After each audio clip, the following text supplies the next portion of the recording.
Well, what's up, cheeseheads, Packer backers? Welcome to week 17. It's Bears week, guys. It's fucking Bears week. With a Bears week with a lot on the line. number one seed on the line and a chance to knock the Bears out of the playoffs. Reminds me a lot of that win and you're in a few years ago with that touchdown to Cobby there at the end. Yep. When Yep. Rodgers had the broken collarbone, came Yep. back to that game. That was a Mhm. hell of a game, and we're kicking off here. Bears receiving.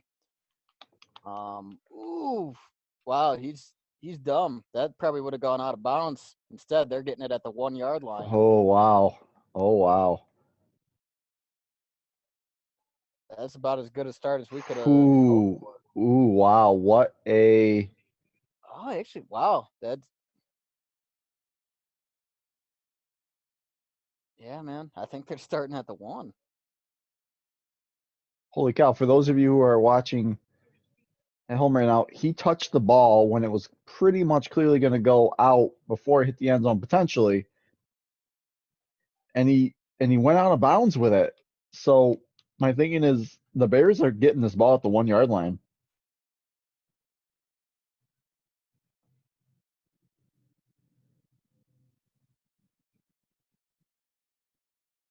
Wait, okay, so they ruled that he was out of bounds before he touched it, so now they get the ball at the 40.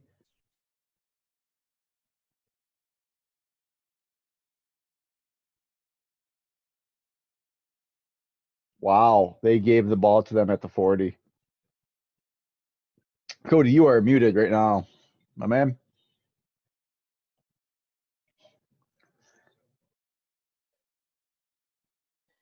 Yeah, so sorry, listeners. Be prepared. I am having some internet issues today, so I may be cutting in and out of this. But let's just say that was a bullshit call by the refs. Yeah, I don't understand how he can step out of bounds, come back in to touch the ball, and yeah, me somehow neither. that's a penalty on us. That doesn't make sense to me. I'd almost challenge that. It looks like he's in bounds. I We are. Are we challenging that? Good. He's in bounds. I mean, that's a huge difference starting at the Hmm. 1 or the 40.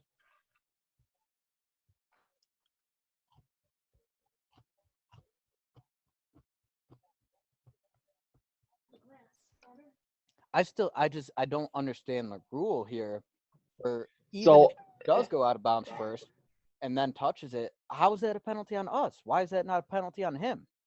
I guess the rule is if you touch the ball when you are out of bounds, you are an extension of being out of bounds. Therefore, the ball would it'd be like kicking out of bounds, I guess.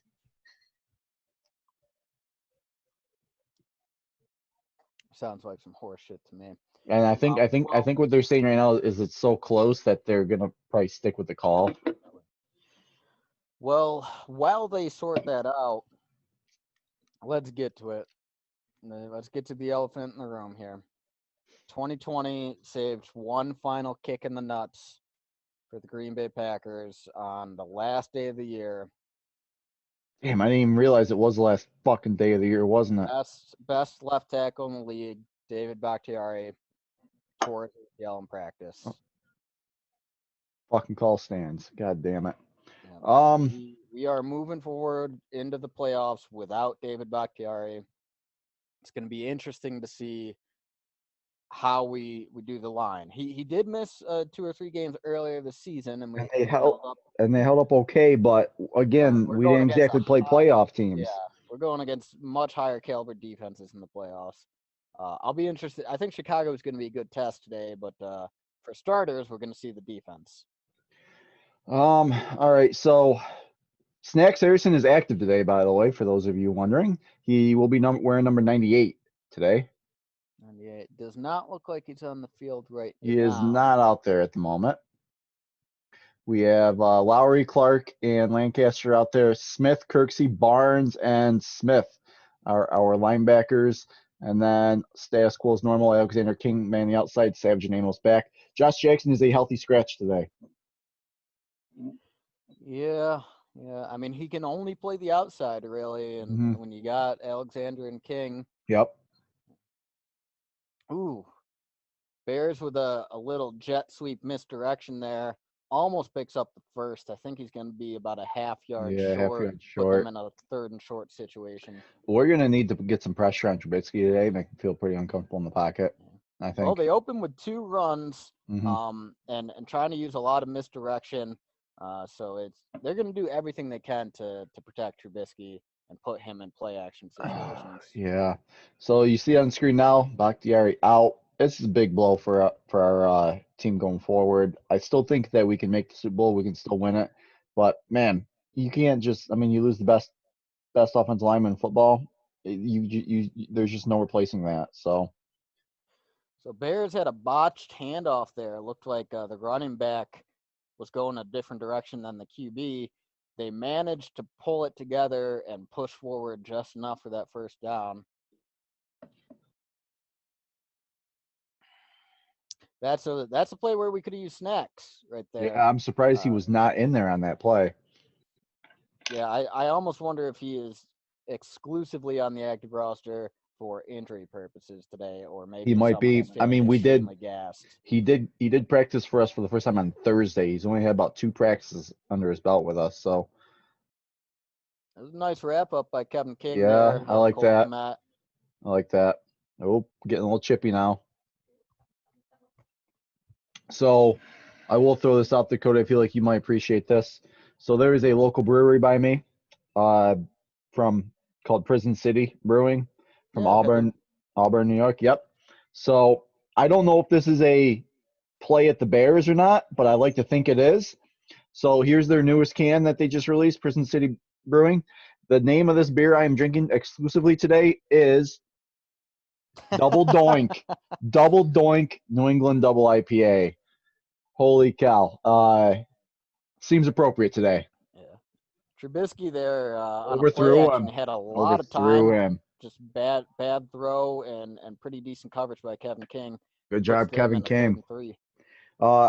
You know what? Not much Kevin King really did. That was just a completely overthrown ball by Trubisky. Did you hear that the Bears are planning on retaining Matt Nagy next year? That would be news to me. I read a little something about their GM. I wasn't sure about Ryan Pace whether he will be back or not next year. But wow, okay, another year with Matt Nagy and a first down Man, for the they're Bears. having success running the ball right now. They've had some success over the last few weeks with David Montgomery. He's finally kind of um, finding his groove there with the offense. Really living up to that draft status where they took him there. Yeah, they're putting together a pretty solid drive at the moment. I'd like to see our defense kind of step up and hold them to 3, especially I mean, given that's the where they. thing, man. We're going into this with a shuffled offensive line, one of our team leaders out. Uh, it's up to the defense to take pressure off of the offense I today. want to see the defense be dominant going into the playoffs too, and I haven't seen it so much today so It was a far. nice little hit there. Was that Barnes? Oh no, Yeah, it that was was Gary. Barnes. I think Gary and Barnes combined there. Yeah, Gary's wrapped him up. Barnes came in, and laid the hammer down. Well, yeah, man. The end of 2020 was not good to the Packers. David Bakhtiari tearing his ACL. I mean, that's probably going to put him out for half of next year. Yeah, he's definitely gonna start the year off on the PUP. He's gonna miss all of training camp as well. I mean, I expect him to come back at some point in the second half of the year next year and be okay. But I still want to expect like maybe like all pro David Bach, next year for the second half of the year. Yeah, and also I believe is the week before, um, all-time great Hall of Fame linebacker Kevin Green, who as Packers fans will know, was Oh, David Montgomery's down. our outside linebackers coach in the Super Bowl, gave that infamous speech to Clay Hmm. Matthews. Now is the time, and of course Matthews popped out the ball with a game-changing fumble right What a after that. what a So play. Kevin Green passed away, I believe, age 58. He was young. So that was another loss to the Packers family. And you and I talked about this a little bit off the air earlier in the week. Um, but you kind of got to hope that the team takes these devastating blows and turns it into a galvanizing moment, something to Yeah. rally around. Yeah, Packer fans, if you remember, I don't know if it was last year or a couple years ago. I believe it was definitely under the McCarthy era, so it'd be a couple of years ago, where they just kept harping on just needing a galvanizing moment. Like the team was playing uninspired football, and they just didn't seem to like be playing for anything meaningful, and they couldn't find the identity of the team. Just kept harping on finding a galvanizing moment, galvanizing moment. Week after week came, we didn't have a galvanizing moment.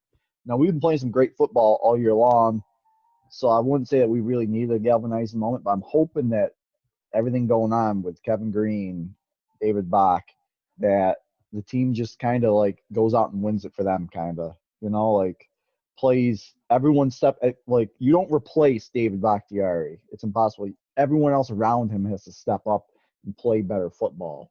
So I think the line, if we had to lose any like star player, you don't ever want to lose a star player, but if you ever had to, I would say probably the offensive line would probably be the one to go with because of our depth and the fact that we've had different rotations. We'd held up okay. I mean, I know you make cases like, oh, Green Bay's won games without Devontae Adams, but I'm not trying to go into a playoff game without Devontae fucking Adams. So, uh, Yeah, no, I mean there's a lot of positive ways we can spin it. Like, yeah, there probably are players who would be a bigger loss. I think like if Jair got injured, oh, like that would be absolutely, huge. yeah. Kenny Clark, obviously. But make no mistake, this is a major blow. Uh, we do have depth though. Like we're now going from a dominant offensive line Hmm. to probably an average offensive line, and I think it's the two key factors here are going to be Rodgers getting the ball out quicker and LaFleur. I think this is really going to test LaFleur's play calling and his ability to use misdirection, use chips, all that. Um, it'll be real interesting to see. Ooh, got a Oh, nice third and stop behind two. the line of scrimmage. Rashawn Fuck Gary. Who yeah. else? Nice push. Nice push, guys. Rashawn Gary. So I will give credit where credit's due. Rashawn Gary and Darnell Savage, our two first round picks last year, they've been stepping the game up last few weeks. They're Yes, looking they like have. they're looking like Bears going for it on 4th and 3. They're ooh. at about their 35. Now are they gonna go for it? Or are they just Wide gonna? open. Wide open. All right, you are slightly ahead of me on the stream, but not by much. Yeah, I mean, we just But drop wide back, open. all Yeah. zones, no pressure. Trubisky throws a wobbling duck, but it doesn't matter because it was Savage was about 3 yards away from Hmm. the receiver. Yep. Just a good Don't play call like by that them. call, man. They went quick too. They saw something that they liked. Yeah, does look like they have Cordell Patterson at running back now. David Montgomery out on the sidelines. What does it look like? He Yeah. tweaked his knee. Yeah, he's still got his helmet on. I expect him to be back in Oh here soon. shit, man! I just saw a Packers defender grabbing his knee on That that was tackle. Savage. That was Yeah, it Savage, is and that Savage. and that was a non-contact. Nope, that's Sullivan. That was a So non-contact injury too. he no. That was contact. He was coming in on the tackle. Was it? Okay. Um, he went low. Oh man, he looks in pain. Man, we might be wishing we didn't make Josh Jackson a healthy scratch today. Oh, you're right. That is non-contact. He leaps up trying to avoid Kevin King, who went low on the tackle. I think he might have hyperextended his knee on the landing, but Oh, he okay, is that's a good jogging off the sign. field. That's a great sign. Whew. Now, Jogging off the field now. Probably gonna fuck, go get checked out. fucking Jordy did the same thing on that preseason game. But all right, all right. Oh, man, that's the last thing we need is more injuries. Like, This is a sneaky. This is not the start I wanted for the Packers. They're eating up a lot of clock on this first drive. Um, it's been a perfect drive for Chicago so far. Got them to a fourth down. They decided to go for it. They extend the drive. They're eating up some more clock. They're now officially in the red zone. Second and and they 4. they are running with authority. Like they're really moving the ball on the ground. We're not pressuring Trubisky at all, I would which I like to don't know see. why. He's a terrible QB. You send pressure at terrible Mhm. QBs.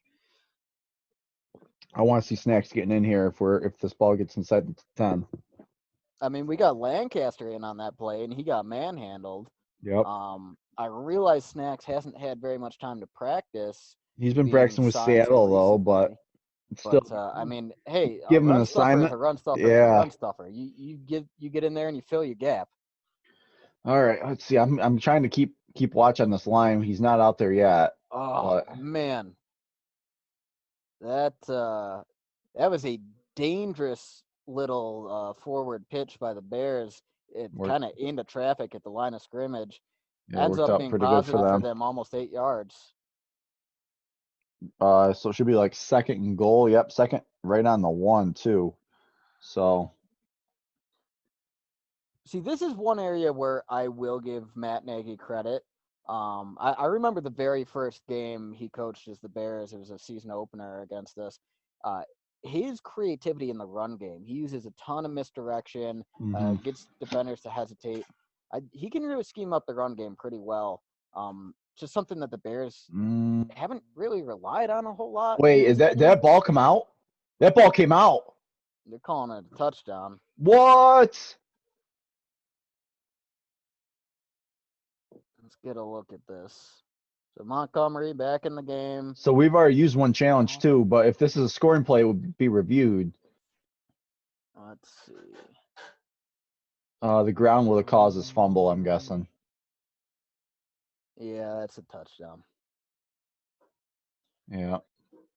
So Bears, they march on down the field, running game just dominating, and they score a touchdown. Immediately putting the offense in a high pressure situation here. Well, And I got to say, by the way, I like your choice of shirt today. Because this very well could be the game that that wins Aaron Rodgers his third. I wore this with purpose today. But the thing is, you know how much Rodgers loves to play hero ball. Like when he's feeling the pressure, he feels like he's got to make the big play. Mm-hmm. And like we need to avoid that with our line compromised in the way that it is. I want lots of running. I want short, quick passes. Save the deep shots for play action.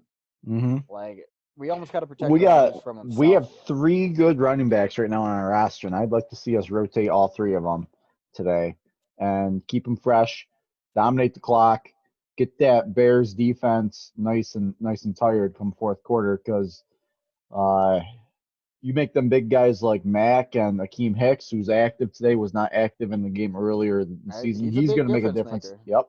We got those fast, good inside linebackers, Roquan Smith.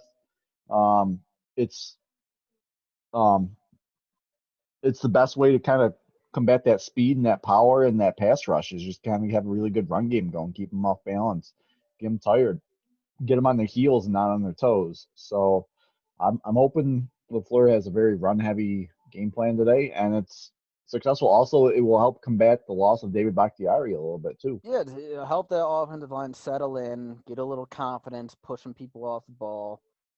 And then, pass pro on a play action, it's just so much easier. But I'm curious, Andrew, what do you think the lineup is going to be as our offense takes the field here? Well, I think we're going to move Elton Jenkins out to left tackle for the game today. And I think we're going to put in Lucas Patrick at left guard. Corey Lindsley is going to be going to man the center. Thank God Corey Lindsley's back, by the way. Yeah. And Rick Wagner. He had a knee injury just last week. Yep. And I think right guard's going to be the same that we've had for most of the season with Billy Turner, man the right guard, and Rick Wagner being our right tackle. Now, I think with David Bach going down, can't really afford any more injuries on this line here going forward in the playoffs. And also, not for nothing, not only do you lose the best tackle in football, but you also arguably lose the position that's the hardest to replace for the Packers because we don't actually have a true left tackle backup on our team. I mean, we have Jenkins, who's an all-pro left guard who can play really good football on the left tackle. But again, you're taking an all-pro player and you're moving him out of position of what he does best, and he's a good player at left tackle, but he's not an all-pro player at left tackle. Well, yeah, and so I'm curious. I'm curious what your reasoning is behind putting Jenkins out at left tackle. Now, granted, he has played. I think he played one game at left tackle this year. Mm-hmm. But for most of the time when Bakhtiari was out earlier this year, I think he was out for like 3 games. I think Mm-hmm. Jenkins played the game he went out, and then Billy Turner played the next 2. And Turner held up pretty well. I think they go Turner, Jenkins, Lindsley, Patrick. And they Wagner. did. That's what they did. Turner is our left tackle And we got today. Big Dog Mercedes Lewis. He is lined up All as the right. left tight end. So Probably going to be there for chipping help. that is going to be the matchup to watch, seeing how Billy Turner holds up at left tackle today. We start with an outside run to Jones, and Nothing. Arguably the loses Bears, yards. They just meet us at the line of scrimmage and eat it up. So I want to see who comes out, how like the energy on both these teams coming forward. Like the Bears are looking like they're coming out with energy so far in this first game. I mean, that's going to be big if we come out flat, looking kind of apathetic. We're in for a long game, man. And this is a game we need to win. I do not want to play in the fucking wild card next week. Well, yeah, so if we lose this game, nice wide open. That's a horse collar. That's a horse collar tackle. Where's the flag? Hey, throw that fucking flag! Throw that fucking flag! Fucking zebras. This is the second bad call they've had today. I think the zebras want the Bears in the playoffs. Yeah, fuck you, black and white. Well, it was a nice completion to MBS for a first down. He got horse collared. It's the first time MBS has caught a pass in 2 weeks. Yeah. Oh shit, man. So we're going 5 wide on a 1st and 10 here. Man, you keep getting further ahead of me. Dude, I don't like this. I don't know. Yeah, I see his 5 wide. All right, he just went back. Adams. Yeah. All right. Which, I mean, I guess there's pros and cons here because obviously we're compromised on the line. Yeah. And the Bears have a very strong defensive line. They have 2 starting cornerbacks out of the game today. 2, I would say their second and their third best cornerbacks are out today. And we put Devontae into the slot there, and their slot corner, Buster Screen, is out today. There you go. Nice. All right. That's why you're the MVP, man. You do your thing. Okay, is that Dylan? Oh, nope, that's Jonesy. That's nice Jonesy with a nice fucking run. Yeah. Yeah, there's about probably 8 yards or so he picks up. So we're moving. Yeah. I mean, it's going to be interesting to see how we attack teams because, we do have potentially the MVP of the league in quarterback Aaron Rodgers. We have the best wide receiver in the league in Davante Adams, who, by the way, if he scores 2 touchdowns today, he'll put himself exclusively in 3rd place all time for wide receiving touchdowns behind Randy Moss and Jerry Rice. Okay. Certainly could happen. Nowhere on that. Second, we're looking at 2nd and 11. So behind the 8 ball again. I would like to see something here. Not necessarily almost.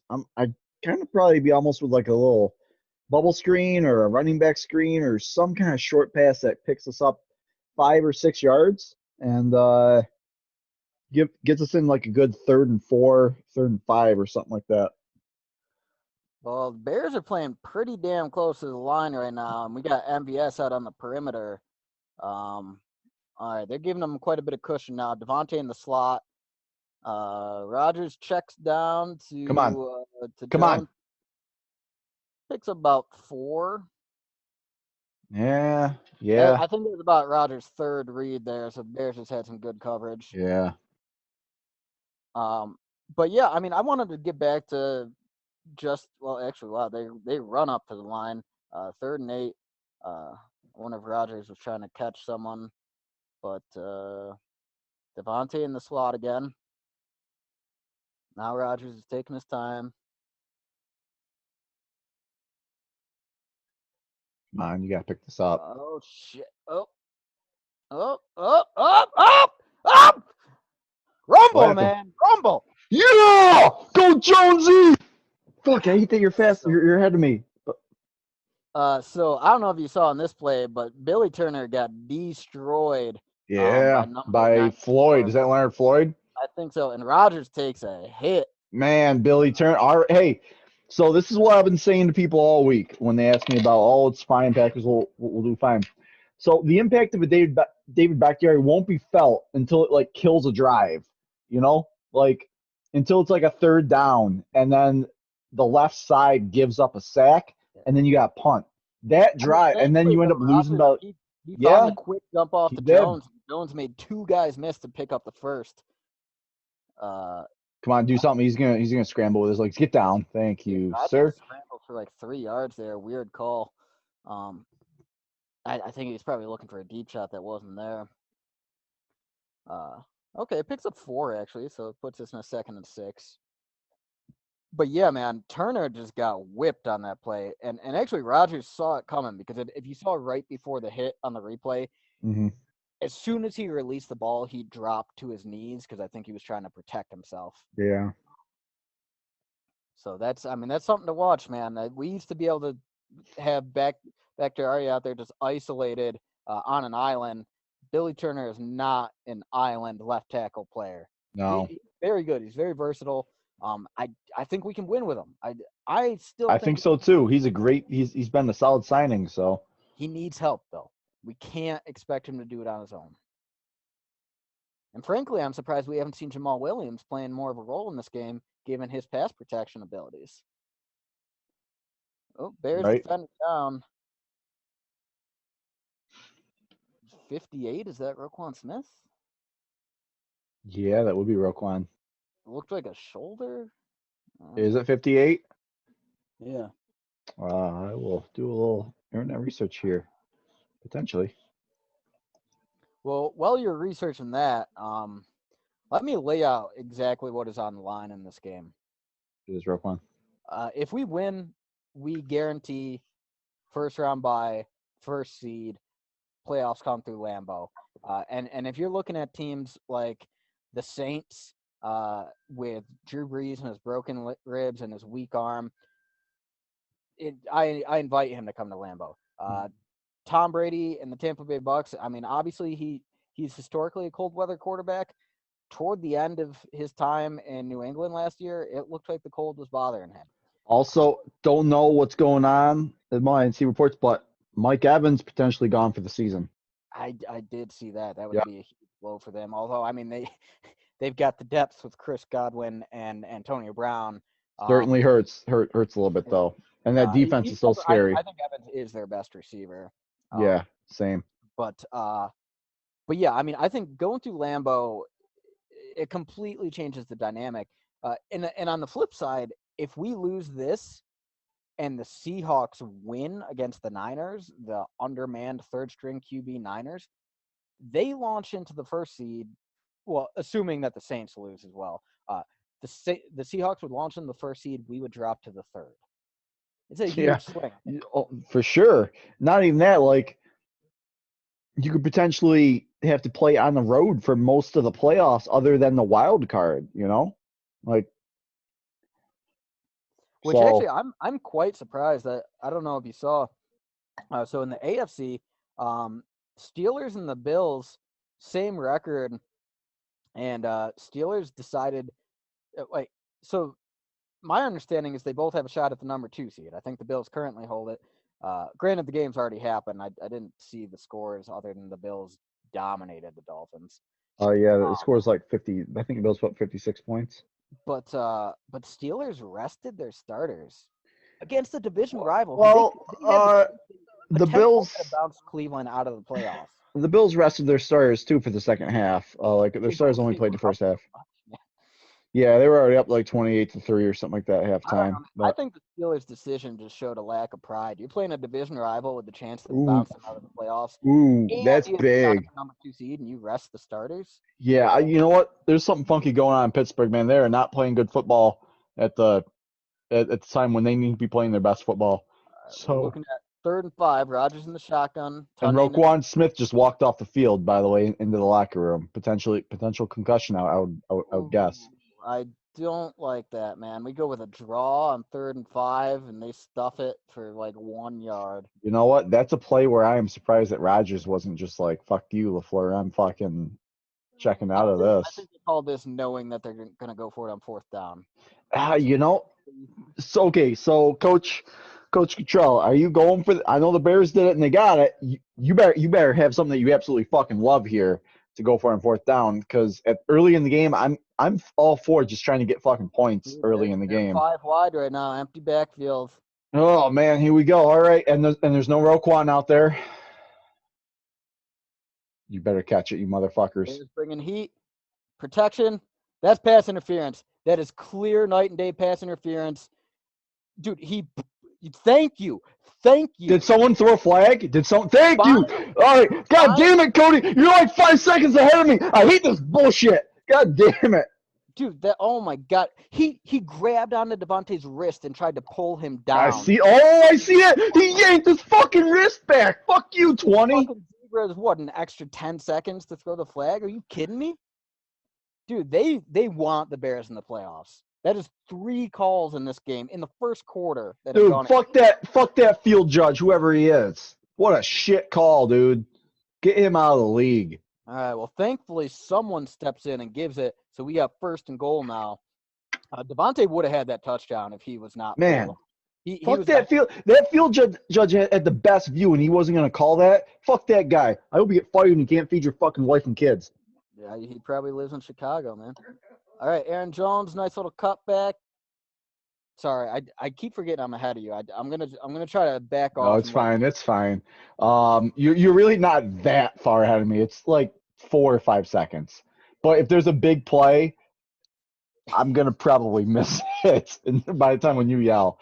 So I'm at 7, 6, 5, 4, 3, and now they just went to commercial. Now I'm looking at Vince Lombardi. Yeah, that's what I'm looking at. Man, I love Vince Lombardi. Dude, I mean, could you imagine what it was like playing for Vince Lombardi? We're talking about his first 2 seasons, 13 and 3. Like LaFleur he's had a hell of a start to his career. I don't know the numbers, but he's got to be up there with, like, right up there with the 2, with like the best winning percentage of any brand new coach in the first 2 years. We went 12-4 last year, and we went 13-3, and we're on the verge of going 13-3 again this year. Yeah, actually, I was reading about it because we ended up being the number 2 seed last year, but I forgot we were like 1 inch away from being the number 1 seed because it came down. Yeah, we were close. With the Seahawks and Yep. the Niners playing against each other, and Seahawks, they literally came up like 1 inch short of a touchdown. Yeah. That would have. Yeah, right there at the end of the 4th. Yeah. Yep. So I mean, that's a hell of a start for LaFleur because right now we're in the driver's seat to become the 1 seed this year, which actually I want to keep an eye on that Seahawks Niners game. Yeah, can you keep an eye on that? I'm kind of wrapped up with some other stuff just because I'm not sure, but if you can keep an eye on that Seahawks game because it's probably going on live right now, isn't it? Yeah. So let's take a look here. So the Seahawks are the biggest threat, I think, at the moment. Like, we could still get the 1 seed, I think, even if the Saints win and we lose. Is that correct? And Yes. the Seahawks lose. Yeah. If it ends up being a tie between the 3, 12-4, that's where it becomes an issue because I think they throw out the head-to-head tiebreaker there that we have against the Saints, and I think they go to like the divisional or something. Yeah. So that's where it becomes an issue if we all end up tied. Currently, the Seahawks are up 3-0 on the Niners toward the end of the first. I never thought I'd have to root for the fucking 49ers, man. Saints are tied with the Panthers 7-7 end of the first. Do you think LaFleur like called San Francisco and talked to his brother and shit this week and was like, "Come on, guys, please beat the shit out of Seattle for me this week. Come on, man. Like, you guys beat us in the in the NFC Championship last year, and was that Akeem Hicks? That is I can't stand Akeem Hicks. What a fucking thug, dude. What a thug. He's like Warren Sapp and Sue combined. I don't know if he's quite that bad, man, but he was getting a little chippy there with Patrick. We're looking Uh, at second goal I'm here. gonna run this ball. I'm gonna run this. Play action. Big, or is that Big Bob? Big Bob. Big Bob down here. Big Bob. Best tight end touchdown wise in the league this year. Yeah, Rob. Hey, snubbed. Man, you got snubbed. Yeah, I'm impressed there.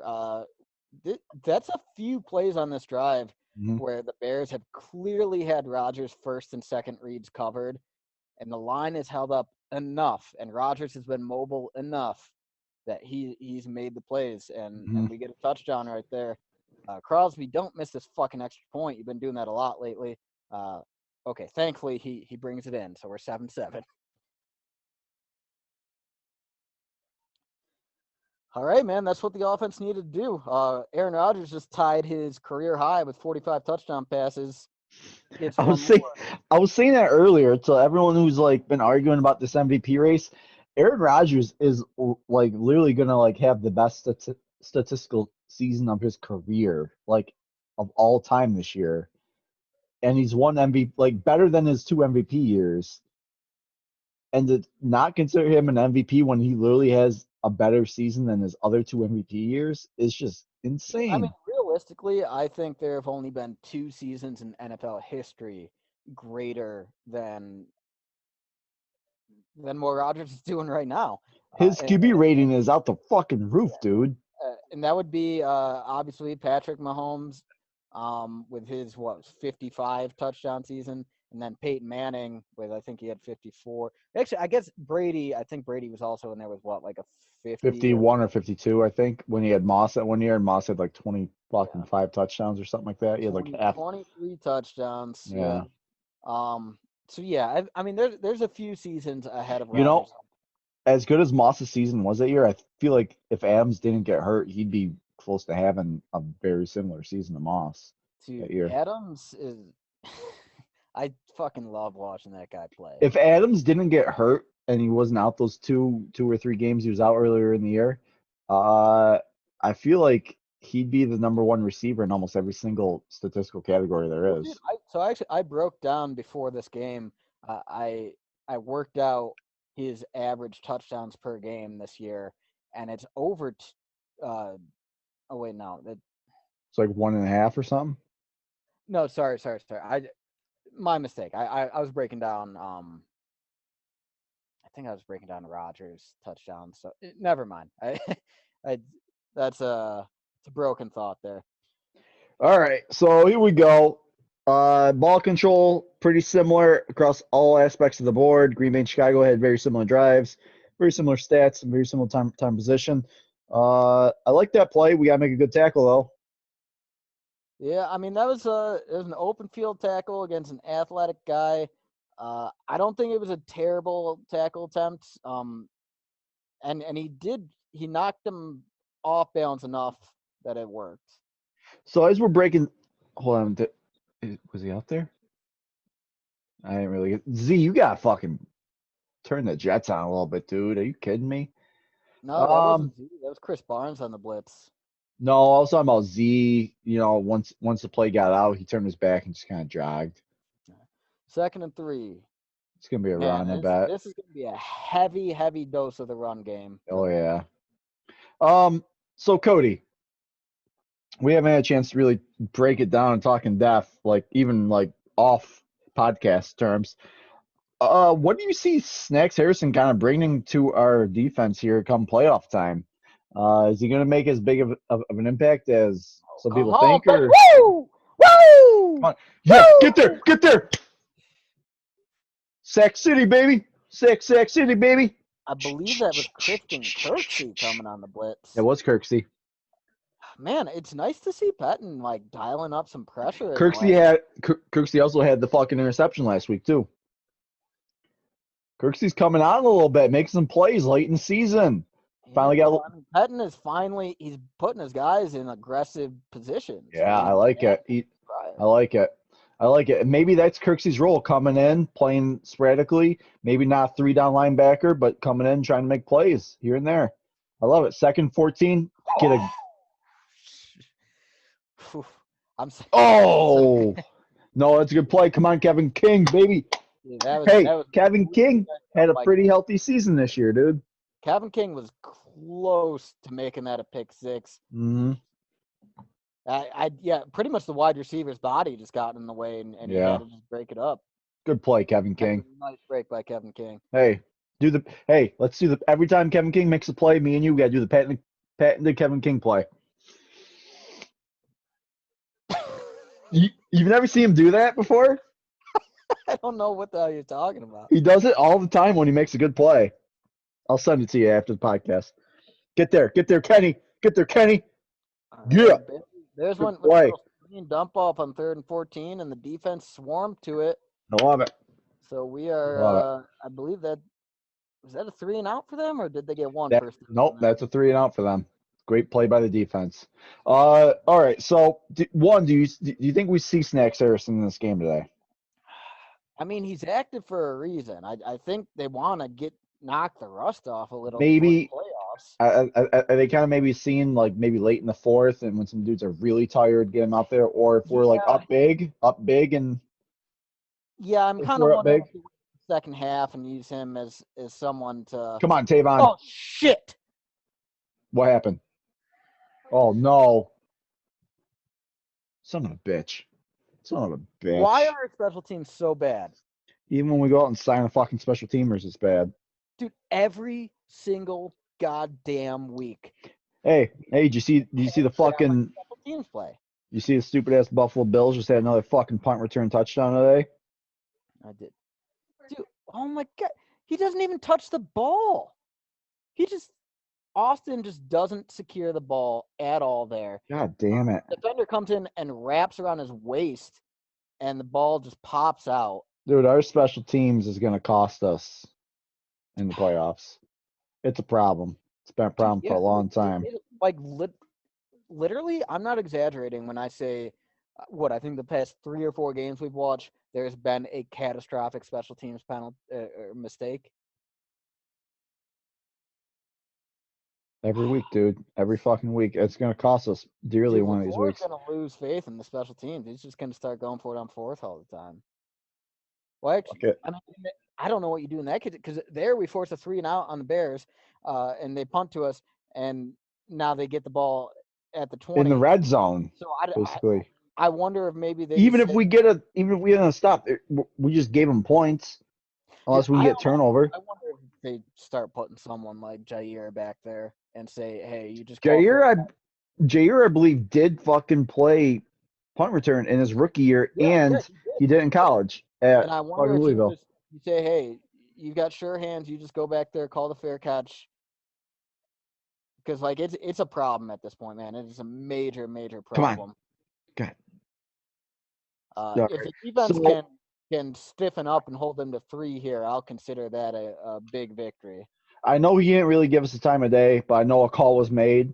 I wonder if part of Gutekunst's call to Antonio Brown's agents wasn't just so much for the wide receiver aspect, but for like his return prowess. Tampa's been using him as their punt returner since he's been signed, by the way. And honestly, I'm surprised that a diva like that is willing to go return punts. He returned punts for a long time in Pittsburgh, and he was pretty good at it. If you go back and watch that Super Bowl game when he was a rookie, he was the kick returner on that Pittsburgh squad. Dude, defense, I'm pretty holding sure up, just stuffed them and hold them. Holding up. I bet they go for it though. Oh, they got 4th and 3 here, or 4th and 2. Honestly, yeah, dude. If I'm the Bears, I go for it. They're kicking field goal now. Got gifted a free possession in the red zone, and frankly, they were moving the ball pretty well on that first drive. 4th and 2. I don't know, man. I'd go for it. I hope they fucking double doink this shit. Well, defense, they stepped up and did their job there. The Bears do get that 3 points, so they go up 10-7. Special teams, man.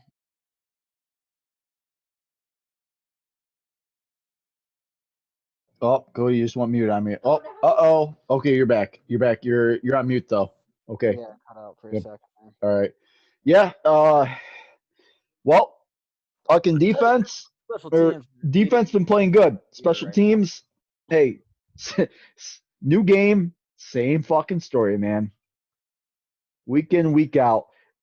You would think that you'd be able to figure out a fucking like Sean Menenga's only job, his only job, and he gets paid a shit ton of money for doing it, is to make sure that your team doesn't fuck us up for the 5 or 6 plays a game that you're on the field for.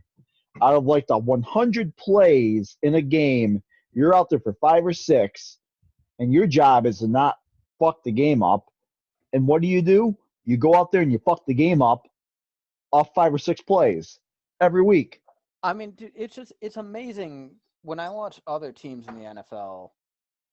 Nobody has as many like special teams have become irrelevant for the most part. Nothing happens on them 99% of the time. With us, it seems like every single week something important is happening on special teams. I mean, fuck, dude, the first play of the game today, we had that kickoff, which had them starting at the 40-yard line. Right? Yeah. Our special other than the. Actually, I take that back. The only 2 plays the special teams have really been out there for, they've been a liability. They fucked it up both times. Well, I can't say the first one was that was kind of Crosby's fault for kicking it where he fucking kicked it, but I mean, it's been a problem. 100% of this game. Yeah, so just double checking. Almost midway through the second, Seahawks are still up on the Niners 3-0. So that's a much tighter game than I would have anticipated. Saints and Panthers are still 7-7. Another playoff relevant game, not so much for us, but for the Bears. Cardinals are up 7-3 on the Rams. I believe, I think the Bears can still get into the playoffs even if they lose to us, as long as the Rams win. If the Cardinals win, then the Bears are out if they lose to us. I would agree with that. All right, kick return here. Let's just, please, for the love of God, hold on to the ball.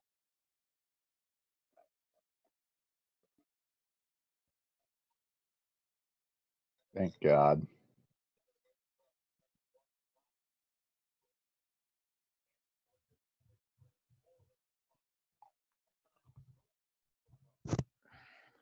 Well, it's about that time. Should we make our bold predictions for the game? Yeah, we can do it earlier than like halftime, basically, right? Holy cow. Well, let's see. I think Rodgers locks up this MVP today, like without a doubt. Oh, we got Tavon Austin out there on this first down play, huh? They call And a we got a penalty. I flag. think they're going to call illegal motion on us. False start. Call false start on Jamal Williams. Really? I don't What understand how the fuck did he he goes into do? motion. Oh, all right. Yeah, that's on Jamal. That was a false start. Kind of looked like he was going into motion at first, but I think he was just starting the play. Yeah. So that puts us in a 1st and 15 start. A lot of penalties so far this game. Team not looking sharp, but I wouldn't say their energy is flat. They don't quite look sharp. Mm-hmm. Come on, let's get a good positive play in this first down. Okay. We go Tavon. Yeah, Rodgers Tavon with a gets some little good dump play. off to All right. Tavon. Okay. Giving him a chance to redeem Yeah. himself. So Picks up what, about like 7. 2nd and 8 or so? That's gander. Sweet word, by the way, Yeah. gander. I like that. Well, yep, 2nd and 8. You're right. Been watching a lot of So football. bold predictions. You say Rodgers locks up the MVP. Yeah, that's my first one. I mean, I don't think they're doing the MVP voting today. No, they won't know until like probably like week of the Super Bowl or some shit like that. So I'll be more specific. I'll say Rodgers tosses 3 touchdowns this game. All right.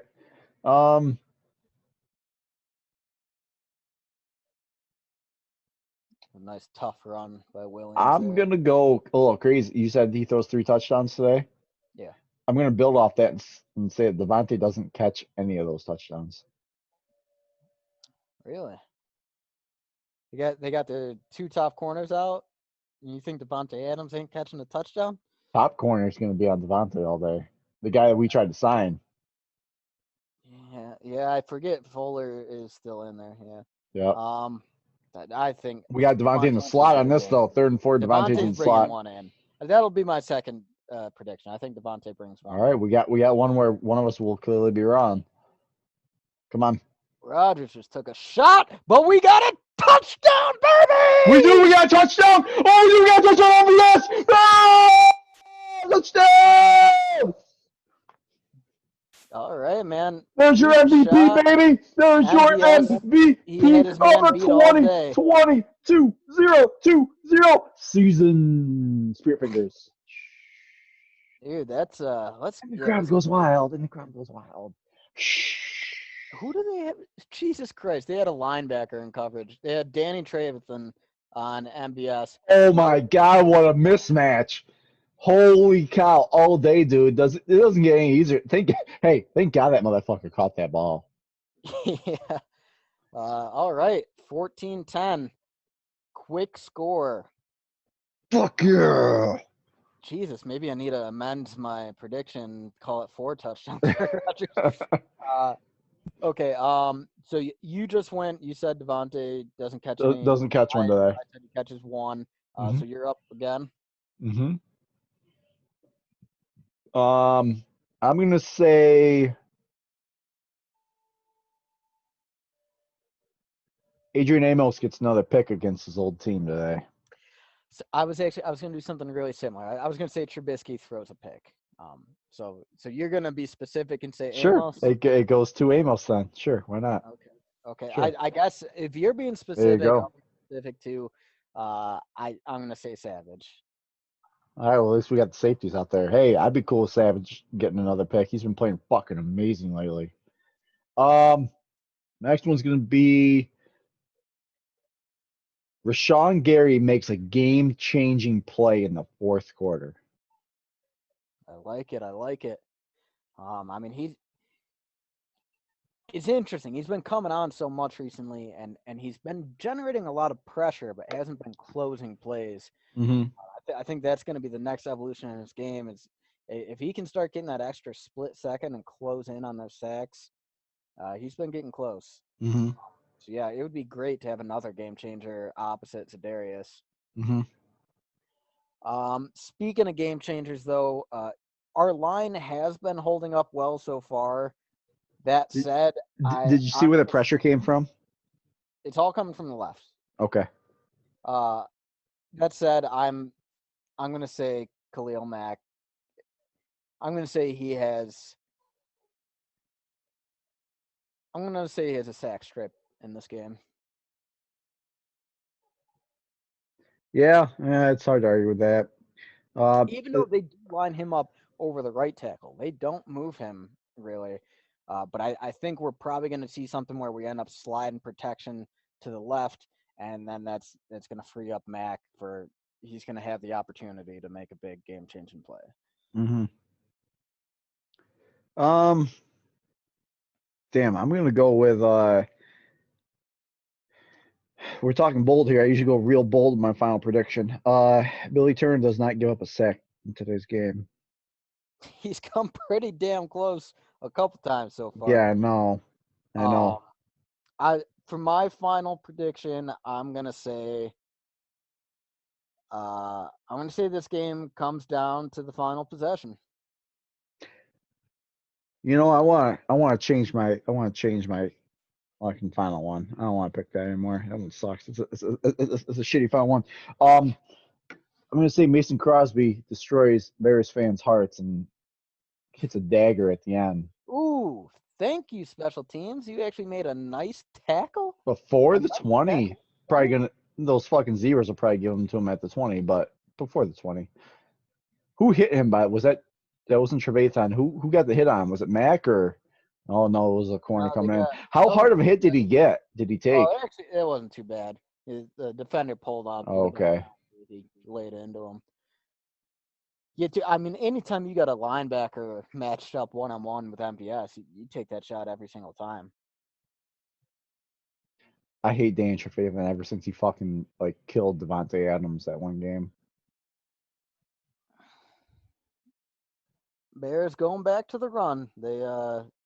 They know that's their bread and butter. If they have to Yeah, do and it, they've been doing it pretty good too. So, hey, when's the last time you've seen like our defense get like I should actually even mention this as a bold prediction, but when's the last time you've seen like a strip fumble on like a running back from our defense this year? I mean, it's been a while. you don't really see it like at all in the NFL these days. Like running backs do a good job of holding on to the ball, not like they used to, but um, man, it's been a long time since I've just seen our defense just strip a fucking ball out from a running back. Yeah, dude, You I mean, know? it's like you really need that Peanut Tillman punch, and I don't really see our defenders go for that type of thing very No, I often. don't. Our defenders, Oh, dude! Speak of the fucking devil. yeah, it's out. You got any He's more things you want to talk about that we don't usually do? Because we just was he popped. down? Was he down though? No, he's not down, dude. He stays up. He's All trying right, to be athletic. knees not down. Knees not down. Knees not down. On top of the He's defender. up. He's Ball up. pops out. Dude, that's ours. Is that Jair forces it? Now, does his butt land on Jair? Does his butt support him? It's on Jair, I think. They rule it a fumble on the field. Oh, that's so fucking close. I bet they're gonna rule it fucking his butt down though. They're gonna rule his fucking ass It down, looks dude. like he's on top of Jair though, and then Jair I don't think he is though. I think right Ooh, well, here. ball could be coming out before he touches though. But so if it's too, did they rule a fumble? They ruled fumble, and Okay, so if it's too close to call, that's Green Bay's ball. and that ball flew out like that. Yeah, That was for sure. out, goes Mm-hmm. flying. I didn't see who fell on it, but we clearly picked it up. Dude, I don't think they can overturn this. I don't think there's enough there. Like if they weren't giving us that kickoff review for the out of bounds thing, then I think they need to hold up with the call on the field here. But dude, I mean, that's why you don't see it very often, because those type of plays typically come from your linebackers, Right. and we really don't have playmaking linebackers. But you want to go up against Jair Alexander? Yeah, you're not going to give him a chance to get the interception. He's going to go force a fumble instead. Right. What a play. I hope this stands, dude. I really hope this stands. Dude, I mean, if this stands and we can eat up the rest of the second quarter on a scoring drive and then get the ball to start the third, all of a sudden we're putting Mitch Trubisky in interception mode. For sure. For I sure, mean, dude. Like that you can clearly tell they want to run the ball. So get them out of that run game. this is the ideal, like, if we can come out and we whipped the Titans last week, if we come out and whip the Bears this week, I think that puts us on like a 6-7 game win streak. And it tells the rest of the NFL, like, yeah, we just lost David Bakhtiari, one of our leaders, one of our best players. But that is not going to crush our morale. We're just pissed off now. Not just that, man. Every team knows that if we can win this game, they got the Super Bowl on the AFC side goes through fucking Lambeau, dude. It goes through Lambeau. Dude, and honestly, I was telling you this the other day. As far as weathering that loss at Bakhtiari,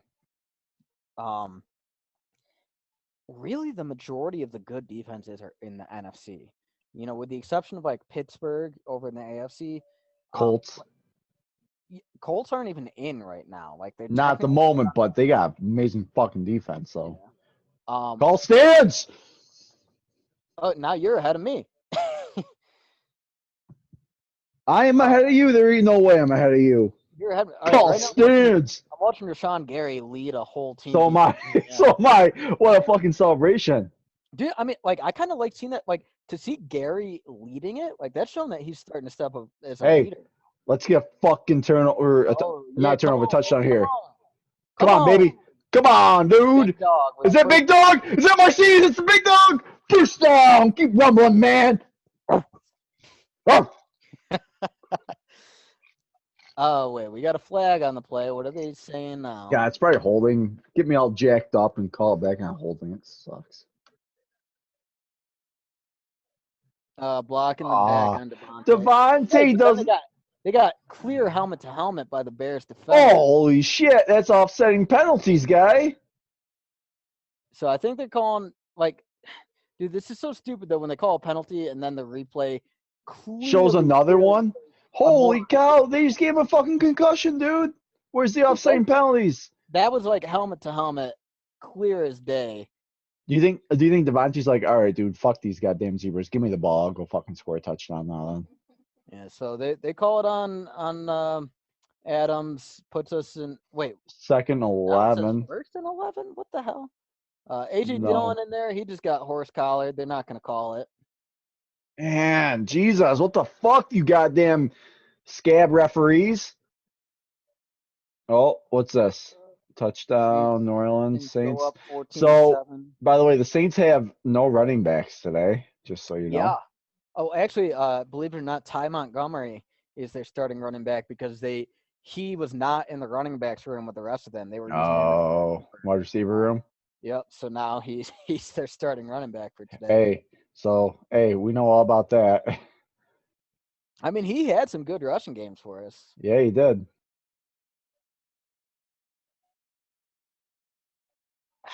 Dude, I don't know if that. I don't know if you saw that play. Devontae had some weak ass block. Like, he didn't even try to put a block on the guy. Well, he Devontae passed the guy he was lined up on and tried to block the guy ahead of him. As good as Devontae is, he is one of the league's worst blocking wide receivers in the NFL. He's so fucking bad, but he's so good with everything else that you just can't. Like, yeah, like Devontae tried to block. He gave up on 23. Your main assignment should have been 23. Why the fuck do you even push up? Put a block on 23, that probably would have been a first down run by MVS. My God. Instead, we're looking at 3rd and 4. Devontae is so good. I want to see him actually like practice his run blocking in the offseason. Like, you're good at the other shit, dude. Just practice some goddamn run blocking. Oh, all right. First down. Little dart by Rodgers to Devontae. Nice. Dude, we're down in 1st and goal now. We're just moving down the field. Hey, any Buffalo fans out there watching? Diggs is pretty good, but that's the best receiver in the NFL right there. Dude, it's always been a dream of mine being from Western New York to see a Packers-Bills Super Bowl. Yeah, you've always kind of thought about like a Bills-Packers Super Bowl, and this is probably the closest we might ever get, to be honest with you. Yeah, really. So let's see what happens. Hell of a game, dude. I think it'd be full of fireworks. I kind of started thinking about it earlier. I was like matchup wise, like who would win? I think it'd be a really good game. Time out. Jesus Christ. Come on. They were struggling with the play clock on this drive. So, I mean, I think Buffalo's probably got a little bit of better defense than we do, pound for pound, but we don't like suck. But I think we got the better quarterback. I think we got the better receiver. Buffalo does not have a run game, man. I don't care. They don't have a running game. They don't got a running game. They don't have a run game. Josh Allen's their fucking running game. Exactly. Yeah. We got the better receiver, we got the better quarterback, and we got the better shutdown corner. We had the better fucking. Tre'Davious White's pretty good though. You got to give that guy. I'm saying he's good. He's good, but he's not. I'd say Jair Alexander's better than fucking Trey White. I'll agree with that. At least this season. Prior to this season, I would have. That would be the X factor in the Super Bowl is can Trey White shut down Devontae or can Jair Alexander shut down Diggs? So. Yeah, I mean I would love to see that Super Bowl, man. First and goal. Their team is built very similar to ours. So clear pass interference. Very clear pass interference. Call it. Another late flag. Man, did you see that stupid field like the back line judge like just say like oh incomplete, dude, fuck you, dude, that's a goddamn, you're the closest one. Why is a dude way the fucking out and he's bumfuck throwing the flag and you can't see that that's a Oh, wait. They're whoa, calling that's on Green Bay. they're calling holding on Billy Turner, even though that was obvious pass interference. The wide receiver was trying to call for the flag as the play was happening that it was so obvious. What in the fuck is going on? Yo, do you realize we haven't had one single penalty go our way besides that Devontae one? That's the only one. Dude, I'm telling you, man, the Chicago they're a name brand team. The refs want them. The league wants them in the playoffs. So we're looking at first and goal from like the But 22, 17. and we open with a run. Are you kidding me? We're playing for the field goal right now. Yeah, we are. And Chicago's going to have plenty of time to march down and potentially get a touchdown. TD on last 18 goal drive. Well, not this one probably An interesting stat. 18 in a row. straight goal Ooh. touchdowns. That's. Not bad, man. Not bad. I wonder if I could see a screen being a decent call here. Well, actually, we're going 5 wide, so no screens. Maybe a slant or a fade to Devontae. Who do we got here? Who do we got? Is that it's a fullback that we brought up a couple weeks ago. Daphne. It's Daphne. It's Daphne, baby. Woo!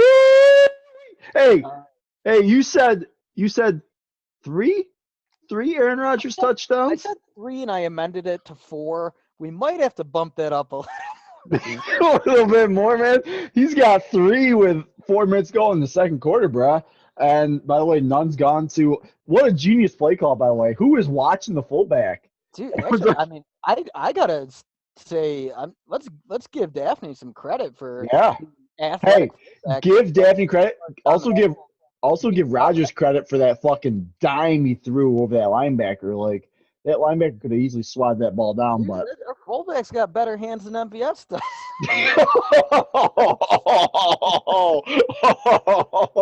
so true though.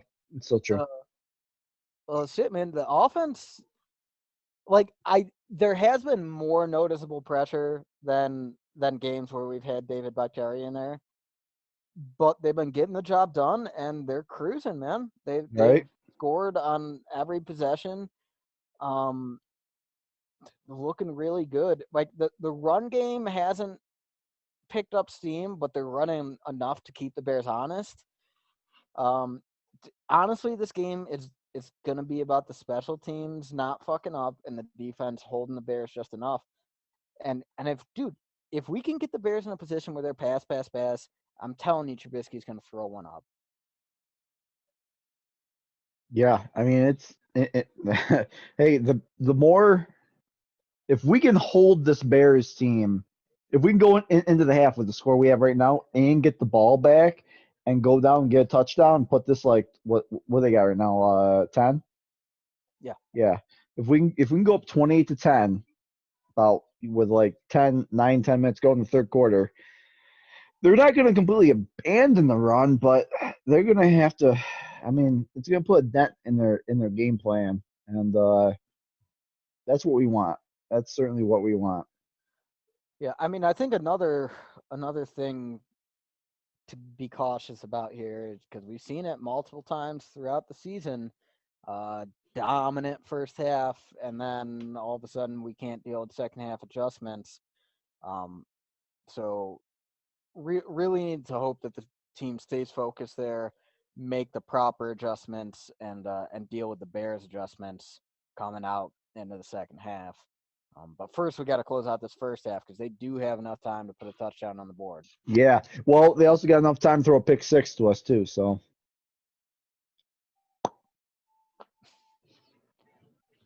you drinking a Zubaz beer? You drinking a fucking Buffalo Bills beer over there, dude? No, this is a local Utah brand. Oh, It's not that great, but couldn't get to the liquor store where they sell real beer, so we got to settle for the 5% stuff at grocery stores. Oh, you can't get any of the craft stuff at local grocery stores around there. You gotta go liquor stores for that. Yeah, yeah, they've got a vendetta against alcohol out here. And this is actually my last beer, so I might have to switch to my margaritas after this. Oh, yeah, there you go, big guy. I was gonna say, there you go. Sounds right. Utah's kind of fucking all Puritan like, aren't they, with the alcohol, aren't they out there? That was a dude, Daphne With the added hit, damn, he come out with a hit. he comes out on special teams and lays a Yeah. hit. Hey, you don't give a fuck. He catches touchdown, comes out lazy. Dude, he's all jacked up right now. Dude, I'm telling you, man. I told you I played fullback in high school. Like that's what that position is all about. Like you are out there on every play. Like, hey man, nobody knows I'm here, so I need to go full force. Like if I'm gonna make my name, it's gonna be by knocking someone out. There you go. Hey, and then your fucking team goes fucking ape shit when you get fucking like goddamn haymaker punch out on someone. Hit sticking the dude out there. All right, see, defense fired up. Kenny Clark gets his arm on the running back, and then Nice. Gary Nice. and Gary comes in there too. Gary's playing some of his best football of the year right now. I love it. Also, excuse I me, really think we're we're seeing a seeing little Gary emerge as a leader on this defense. yeah, same. Gary, in another year or two, Gary could be the best player on our defense. Yeah, that's going to be a tall task with I Gary. know, but there's some good players out there. I know. Dude, I do want to see Damon Snacks Harrison out there and see how he affects things for Kenny Clark. Yeah, I so want to see him and Clark side by side on like a absolute known passing down. The defense Get is him. swarming to the ball right Yeah, now. like that's what I've been saying since week one is our defense could be good, but they have to make open field tackles, they have to play fundamental football, and they have to gang tackle. Too many like dudes just kind of stand around hoping the guy makes a tackle and he doesn't. Like, don't assume that your teammate is gonna make the tackle. Come on. Savage just came in there with a nice bang bang hit. They think they're gonna That give hold onto the yeah, ball. they're gonna give him Picks that up. first down. So I do think it's interesting to talk about expectations for Snacks. Uh, and one guy that I think is a really good comparison, one of the Packers forums that I frequent, someone brought up. Do you remember back toward the end of the Favre years? Do you remember Howard Green? Well, yeah. Yeah, big fat guy, run stuffer. He was like came in mid-season or something and just Uh-huh. provided a nice Hmm. run stuffing presence. He was Hmm. never going to get a sack for you, but like he made a difference on that defense. Hmm. And I think that's what Snacks could be, man. Like, I don't expect him to be a highlight reel. Dude, Did you I see that I fucking wish what kick? we're watching right Oh, now. I just saw a dude, like, not to cut you off, I literally just saw a dude fucking punt another dude, like, after the play.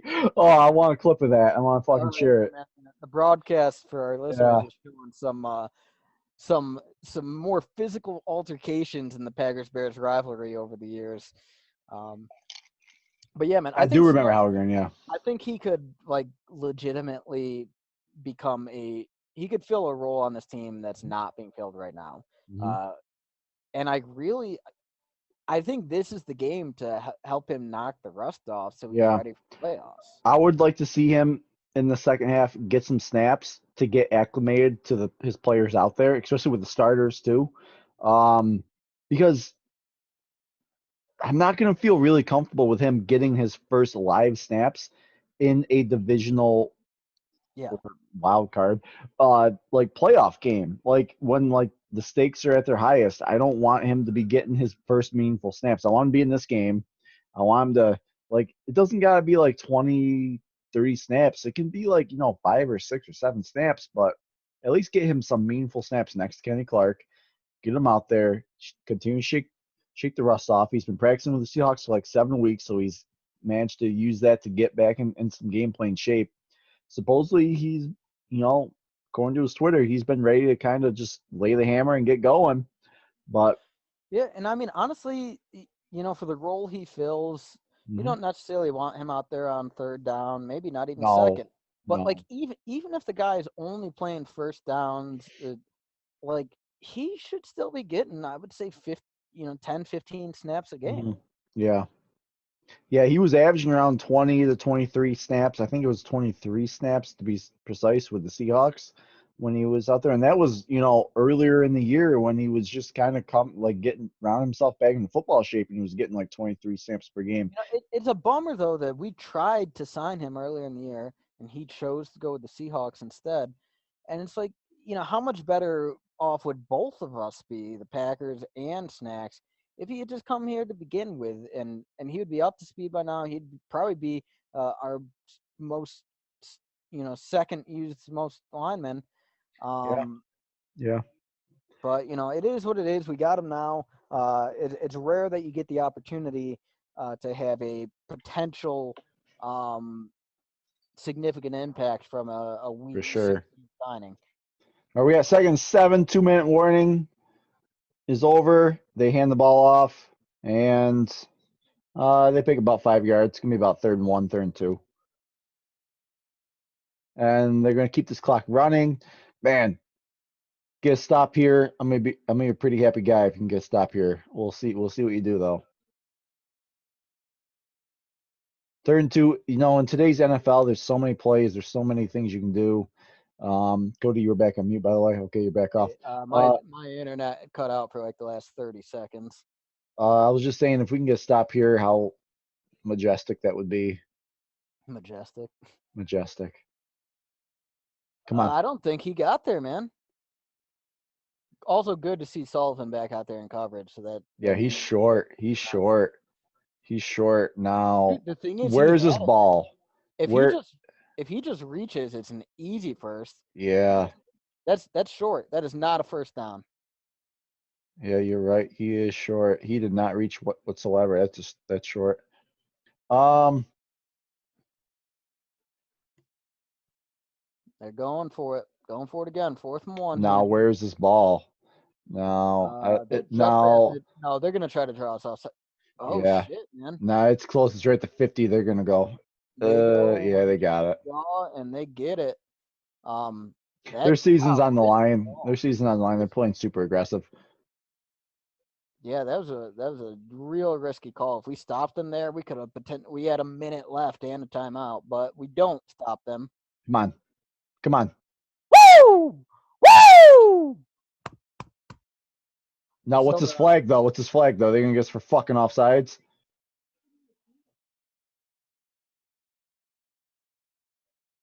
that's what they're saying. They're saying neutral zone infraction. At God least the damn announcers. it. I mean that's Amos. He just comes up and he hits and strips the ball out, catches it. It looks like in midair after the strip. Come on. There's not a neutral zone infraction on that. I don't even think you can challenge that. Yeah, I'm not. What are they trying to call it? No, There's no absolutely not. no, that wasn't Preston Smith wasn't it either. That is bullshit. That should have Oh been a my God. What the fuck? These Amos stupid had the ass. fumble recovery. Oh, so they got 1st and 5. Dude, the refs are fucking jobbing us this game. I come on, do something. I now coaches are so like because coaches are like, they walk a tightrope because they know that these refs are gonna probably coach a future game up there soon. They don't want to like piss them off too bad, but at some point, I want to see a coach just really fucking rip into a goddamn officiating crew, being like they literally fucking screwed us that whole goddamn game. Like I don't even care if they fucking like officiate one of our games going forward. They need to know that they screwed us down in I and mean, I down think out. I think Sean Payton ripped into the refs pretty good after that fucking tackle that was not called pass interference a couple Oh years yeah. ago.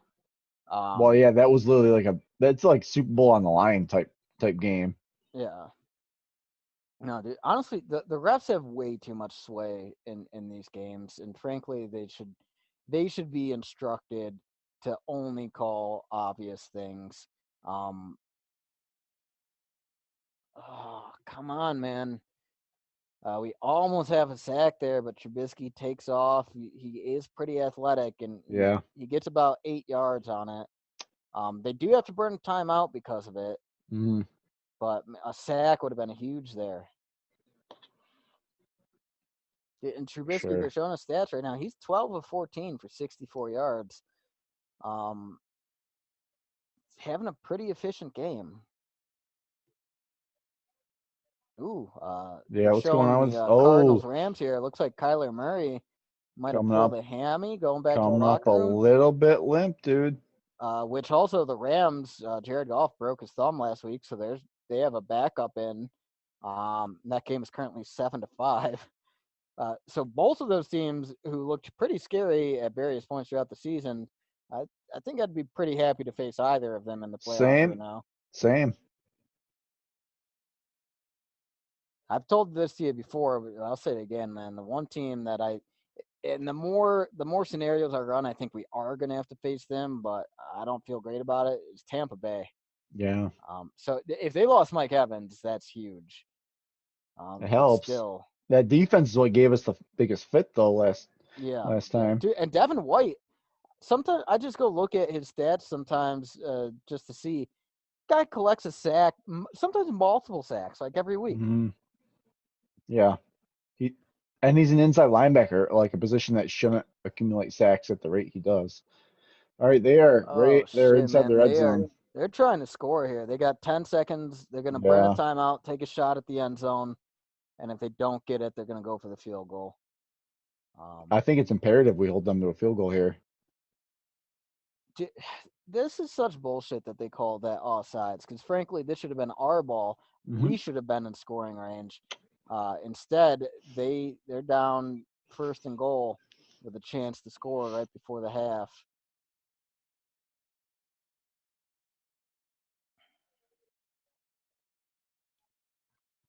It seems to me that every time we play zone, Trubisky is picking it apart. Yeah, When he's we he's when had a we lot of actually play success against man and that. come up on the receivers, we are making things happen.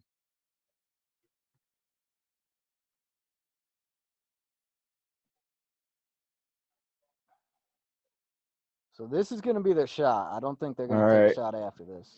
I think they don't have time for two shots. It's risky though, because if you take two, you might lose the opportunity for the field goal. All We right, take a timeout here. I guess we I wanted to think see what they were going to yeah, trot out I think we're first. trying to give our defense as much rest and R&R as possible before they go out and try to defend these last couple plays.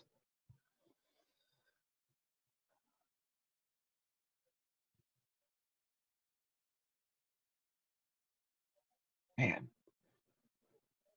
well, I feel bad for any team that's got to play the Bills in the first round of the playoffs.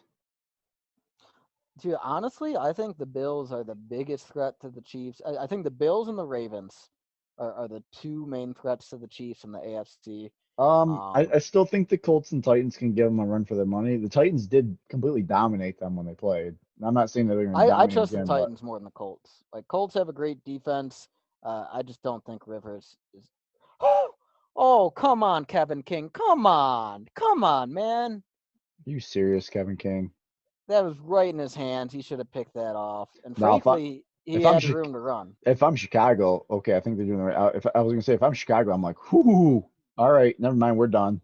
Dude, like Kicking the field he's goal. like surprised. He's staring it down, and he's like, Like, "Oh wait, the yeah, ball's yeah, coming my way." he like didn't realize it was going to come to him.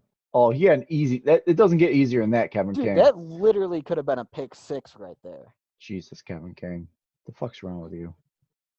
Dude, it touched his hand like the. Oh man, it's so easy. It's Miss so it. easy. Instead, Double the doink Bears it. get Double the doink. field Double goal. doink. Damn it.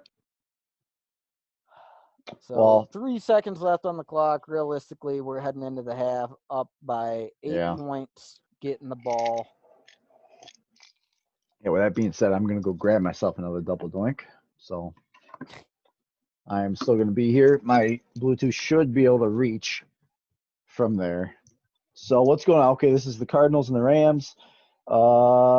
Interception.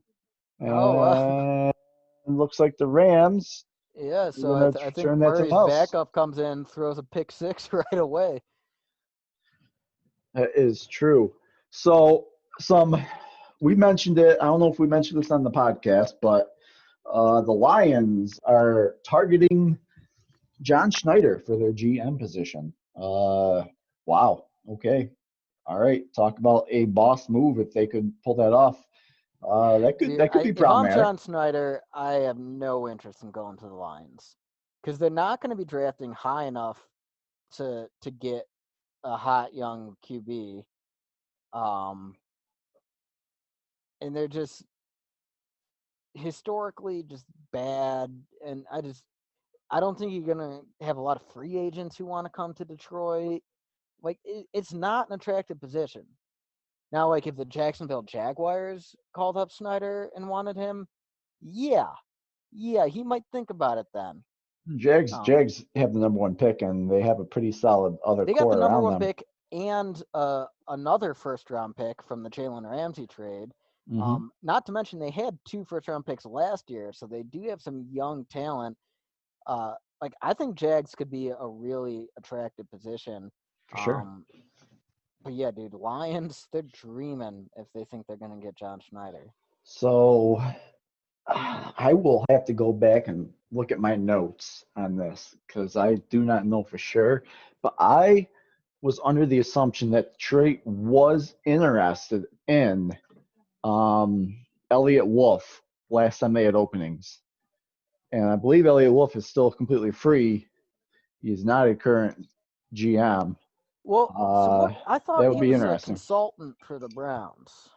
He could be, but that's not a GM. And I know he Right. certainly wants a GM position. Yeah. So And he I probably would like to stick it to the Packers for exactly, passing up on him. exactly. So there's a dark horse candidate that I would keep an eye out for is Elliot Wolf. Um, Not just that, there's some other like big name head. So I know Detroit hasn't named the head coaching one yet, but I would keep an eye out for Brian Dable. I think he's going to garner some significant interest. Dude, I So, mean, the work that Brian Dable has done with Josh Allen this year, I think he's going to be at the head of head coaching lists he might for a even be lot of higher than teams. Eric Bieniemy there in KC. So See, the thing is, Andy Reid calls plays. yeah, In Buffalo, Brian Daboll's calling the plays. yep, He's also a guy from the Belichick tree. yep. Um, I think he would be a really attractive candidate for a lot of Now people, it'll be especially because like interesting. the transformation Josh Allen has undergone uh, in 3 years. I mean, I'm not Like going to take anything away from it's Josh Allen. Some of it's he did on his own, but yeah, Dable's helping him out a lot too, though. Oh, are you still there? yeah, I'm here. Okay. Here, I So, want to take a quick look. The broadcast here, they were showing some highlights from around the league, and I okay. did see that Derrick Henry busted a 52-yard touchdown run. So good. So So actually, good. all right. So it looks like in the first half, Derrick Henry has 113 rushing yards. Like it's not out of the question to say he gets to 2,000. Like I think he would probably need like another 120 or so in the second half, but that's doable, man. Hmm. It's also not out of the question to think that even if Rodgers locks up the MVP on the quarterback side, that someone like Derrick Henry also doesn't get like a co MVP with him.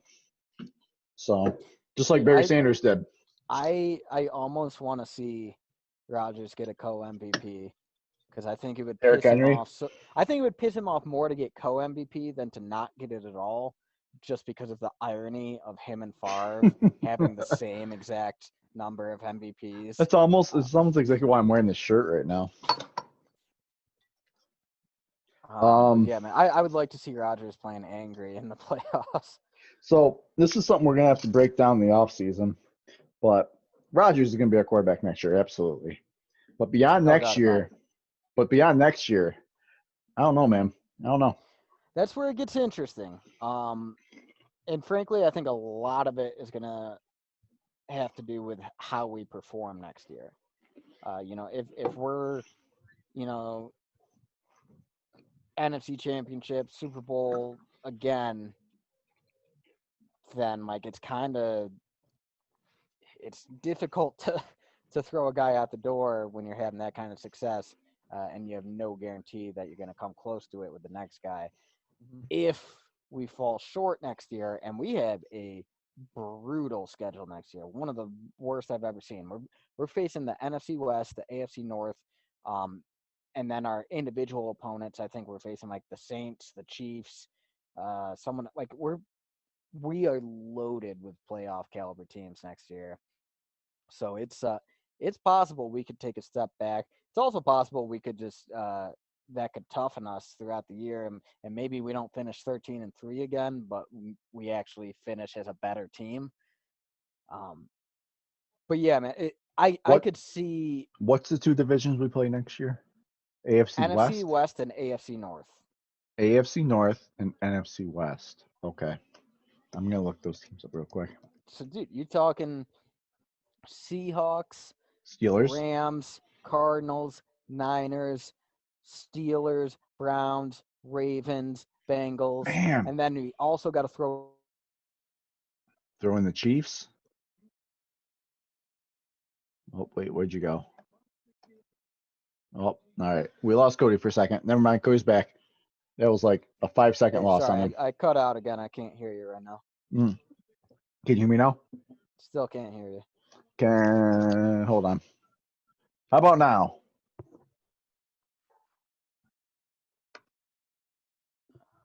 Can you hear me now? I'm talking. I'm talking. Are you hearing? Hey, I'm if you talking. can hear me, give me a thumbs up. And I can hear you just fine, brother. I'm gonna power cycle while we're in halftime since I'm having all these internet issues. I'll be Okay. All right.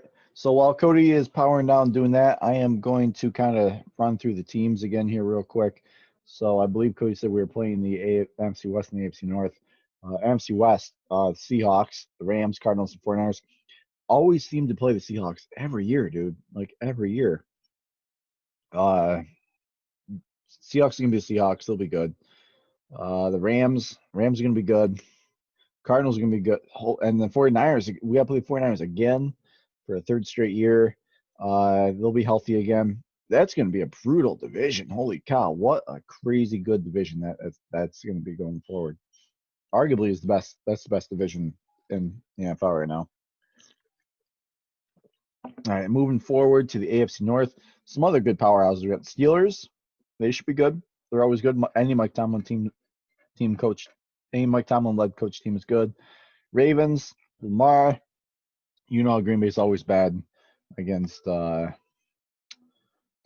scrambling quarterbacks, so they should be good. The Browns, they're on the up and ups, and the Bengals, they're gonna have another year of Joe Burrow and another pretty high draft pick too. So they could. That's gonna be a good division too. Yeah, we got a brutal schedule next year. Holy cow!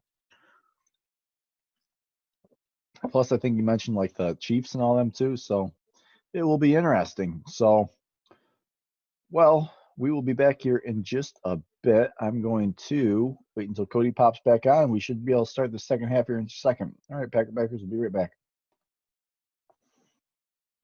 All right, Packers, we are back. First half's getting underway. Aaron Rodgers. I did not realize Rodgers had the stats that he did. He is. I just missed the snip up here on the screen, so I'm going to look it up here real quick. But I did see that he is a perfect quarterback rating. He is 10 for 10, and has 3 touchdowns and 155 yards. So doesn't get much more efficient than that. The Bears are kicking off, and we are underway.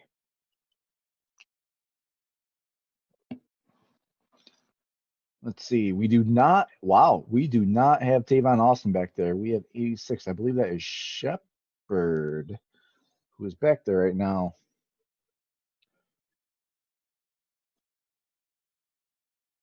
All right, so going forward, I really want to see Green Bay get recommanded to the run here.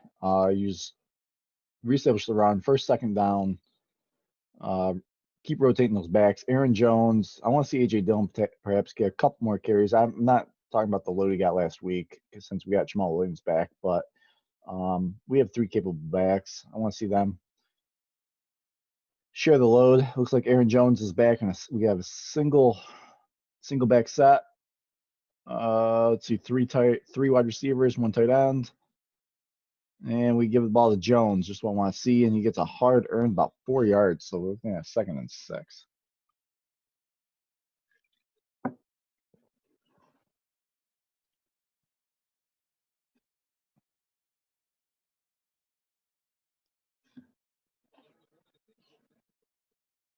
Let's see, and I still do not see Roquan Smith out there right now.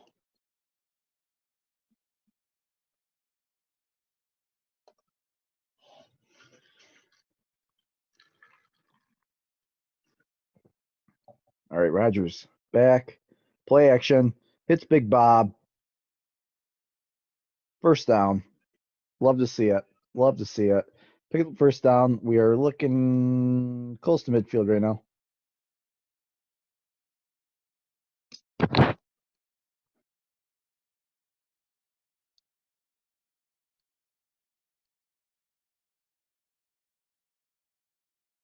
Seahawks and 49ers.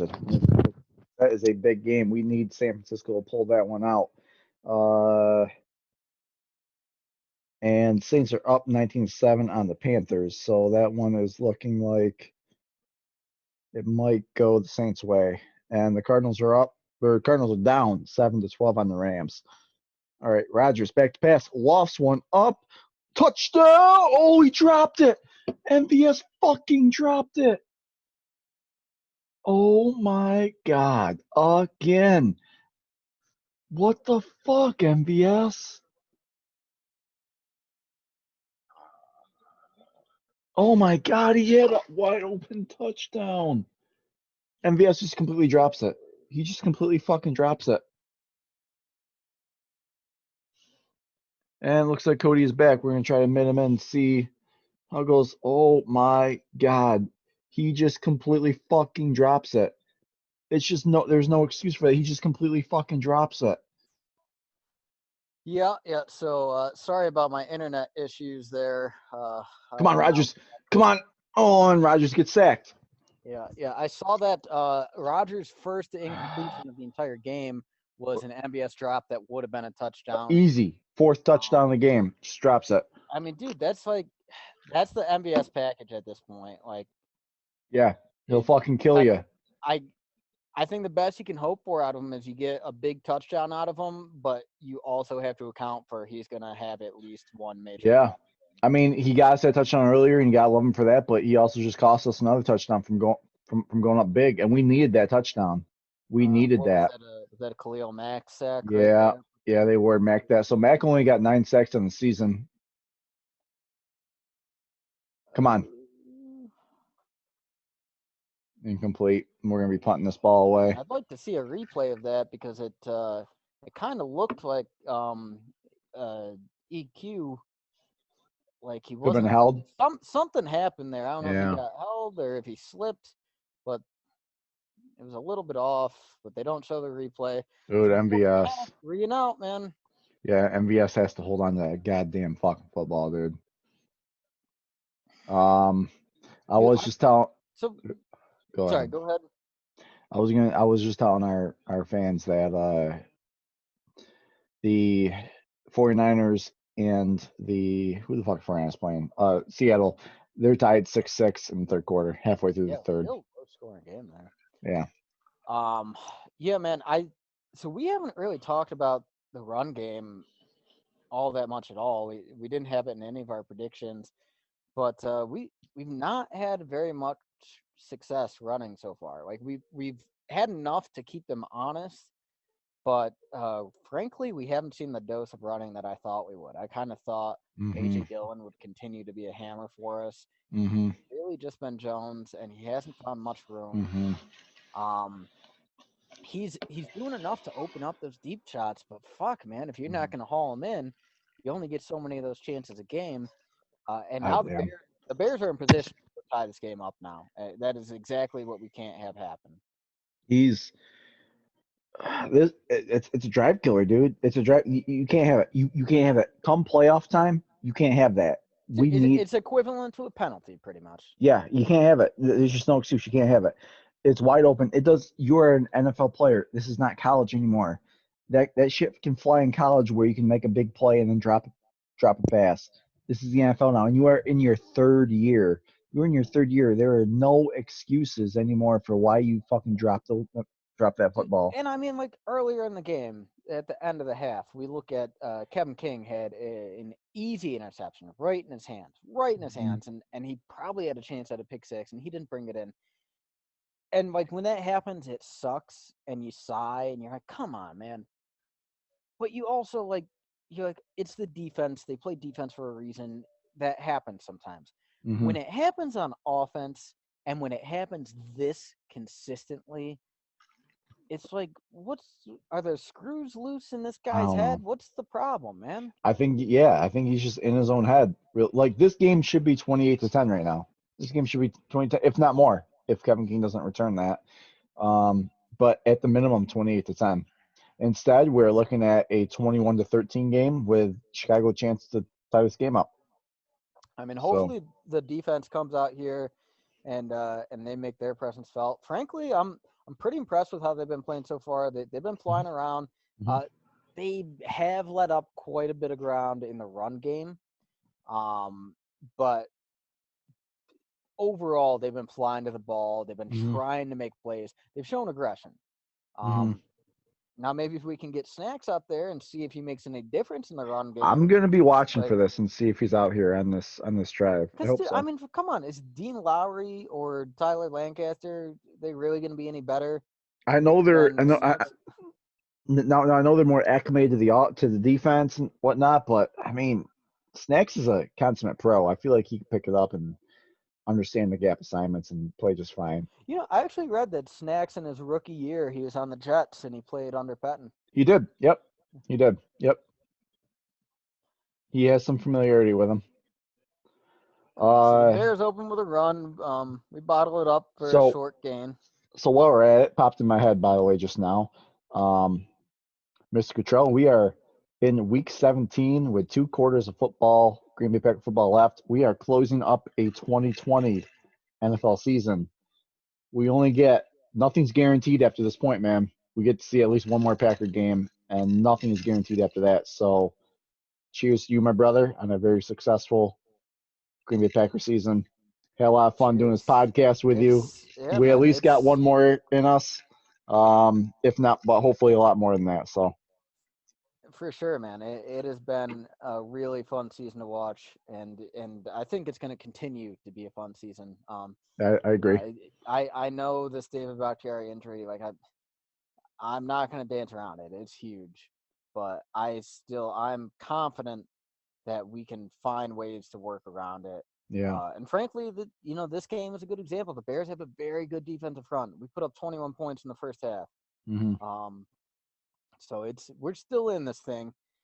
Um, but yeah, you're correct, man. This is the last. Well, I guess technically, the next our first playoff game. That's going to be the last guaranteed game we watch. Yeah. Yeah. There's only at least one guaranteed game after this, but I feel confident we're gonna have more than that. Uh, Obviously, this is gonna be playoff football going forward, so we're gonna make sure we bring the content for that. Absolutely. Oh, get Not the just for heat. you, but for us. But Come on, come on, come on. get All there, right. get there. I like that, man. I like that. That's Chris Barnes. Yeah, Chris Barnes Excellent, is. excellent Yeah, open field tackle. yeah, And not only did he make the open field tackle, even though the play was like over, he was grabbing at the yeah, ball. That yeah. I want to see that in the defenders, I man. think I think that's what the coaches see on like in practice day in and day out, and that's why Chris Barnes is getting playing time he's getting. Dude, what a find as an undrafted rookie. Hey, Like, he could be our who was the undrafted free agent that we Frank Zombo. He could be our Frank Zombo dude, come playoff time, yeah, man. Zombo is a big, big role player in For our sure. Super Bowl defense. Yeah. Um, Bears are having a lot of success when they pass the Cole Komet. Yeah. Yeah. Although, shit, man, as I say that, he grabs up on his chest and he looks like he's in pain. Good. All right. Um, Jimmy Graham's he's coming in now. he's not moving his right arm and he's holding his pec. I don't know what happened here. It's not much of a hit or anything. No, who was that got the hit on? By the way, I haven't seen. No, I haven't been looking, but I haven't seen Chandon Sullivan in, or at least No, making no, no. I plays. I I did see him after his Is he injury. back in? Okay. Yeah. So yeah, they pull Komet. I don't know what's going on there.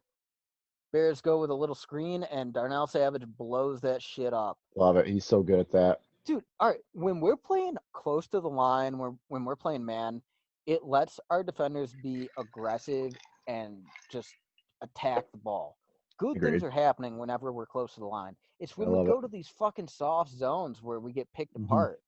Um, frankly, I don't know why we aren't playing aggressive 75% of the time. Hmm. So Savage puts him in a 2nd and 8 with Second that 8. This is nice, so it's right nice around the tag. 40. This is where I want to see a sack. This is where I would love to see a sack. This is also where the Bears are probably gonna run it. Oh, oh. Yep, that's a killer. That's a killer. Where is the killer? Deep shot on the play action, one Is on that one. is that I Mooney? believe. Is that Mooney? I'm Probably not is. sure. I think Hmm. Savage in coverage, and he gets beat, and he lets up the catch. Thankfully, not a touchdown. If Trubisky throws a better ball, that's a touchdown. But they're going to be Yeah. looking 1st and goal. Savage just kind of loses his guy there, and yep, that was Mooney. I think Mooney's gonna be a he is gonna be a player for Chicago going forward. Okay, all right. I like that. Rashawn Gary, or no, that's Chris Barnes coming in there, hitting Montgomery behind the line of scrimmage, saying, "No, no, no, no, you're Yeah. not running this into the end zone. If we You're can gonna have if to we can pass it." if we can hold them to a field goal here, no, and that's not even a guarantee. They might go for it in 4th down, but if we can hold them to like a 4th and goal here with like ample distance, like more than 5 yards, big. It'll be big time. I see them Yeah. probably going with a play action here, to be honest with you. Well, no, man, they're Nope, nope, lining they're up going empty 5 wide. backfield. All right. So this is where Green Bay should excel. They should now watch for Dude, the we're playing way off coverage though, and they Mitchell. go with a screen right away. You're gonna play 10 yards off the ball. They're gonna throw a screen. Yeah. Thankfully, we make an open field tackle on it. I was also going to say watch for the legs of Trubisky on when you go 5 wide. Dude, you design QB draws, stuff like Yeah. that. Like, Yeah. Yep. all right, so we put them into a 3rd and goal here.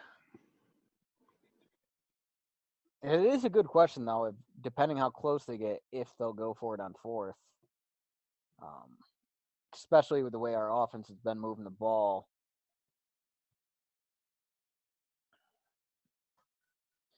Because we got to remember, man, this game, like, obviously it means a lot to us. It means more to Chicago. Winning, It they're in. does. Yeah, this is like they're not only is this the playoffs on line for them, And but we get stop there. them short. We stop them Nice. short. I So like are it. they going to go for it? They're at like the 2-yard line. I bet they do. I bet they do. Actually, I don't know though. It's such a tight game. I don't know. Yeah, dude, this is this is one of those calls that, like, if you make it, you're a genius. If you miss Yeah. it, it's gonna haunt you for the rest of the season. Yeah, especially if especially if they call for it, go for it, and they don't get it, and then Green Bay goes down and gets a touchdown, which is an ideal situation for us. Ooh, that's the type of stuff that like gets your get you called. Like your job is like on the line then at that point. Um, looks like they're gonna go for it safe, go for the safe thing, kick field goal. Honestly, Yeah. this is probably what I like if I was playing man right now. This is probably what I would call as well. Oh, that does cut it to a 5-point game. Yeah. Um, but Imperative we if go down and get a touchdown. Absolutely imperative. So let's go MVP. Let's go get you another fucking touchdown. And don't throw it to MBS this time. see, Let's the go thing get is, like this season EQ. though, whenever MVS has made a big mistake and Rogers trusts to go back to him, he usually responds.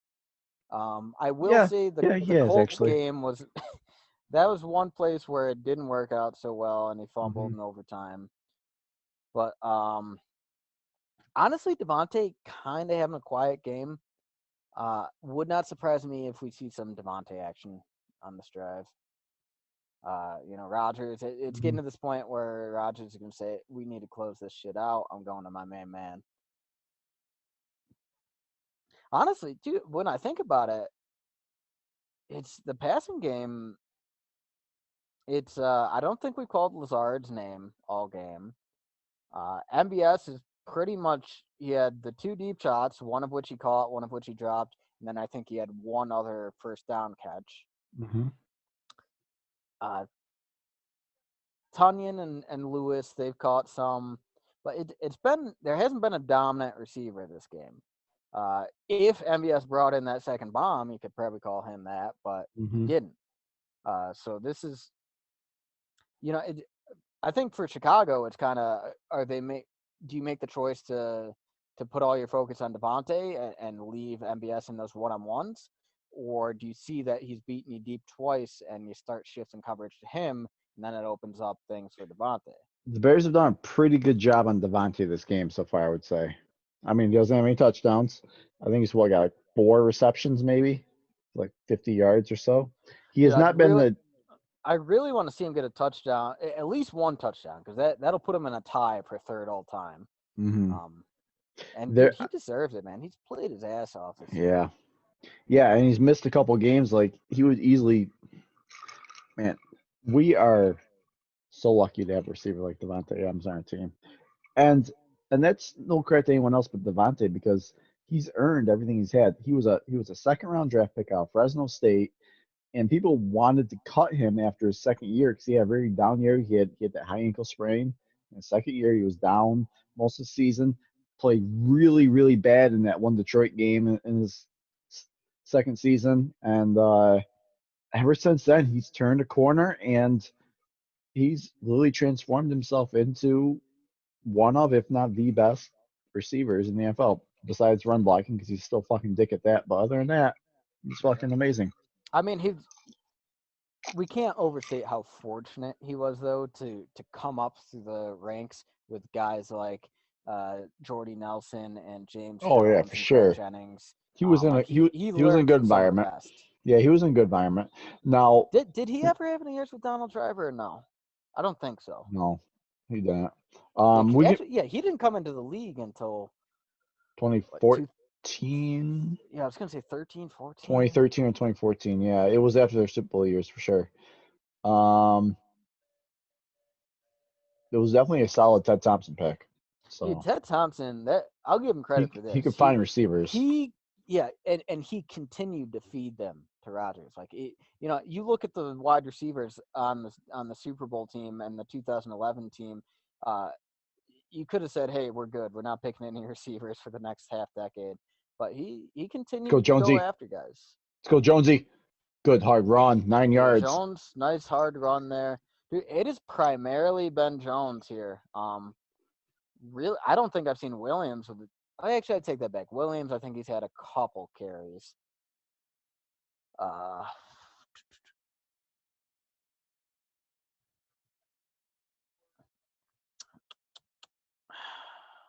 So interesting. They're showing stats right now, and technically, Rodgers' 2011 season had a slightly better QB rating than this year. I wonder if a couple touchdowns will change that, though.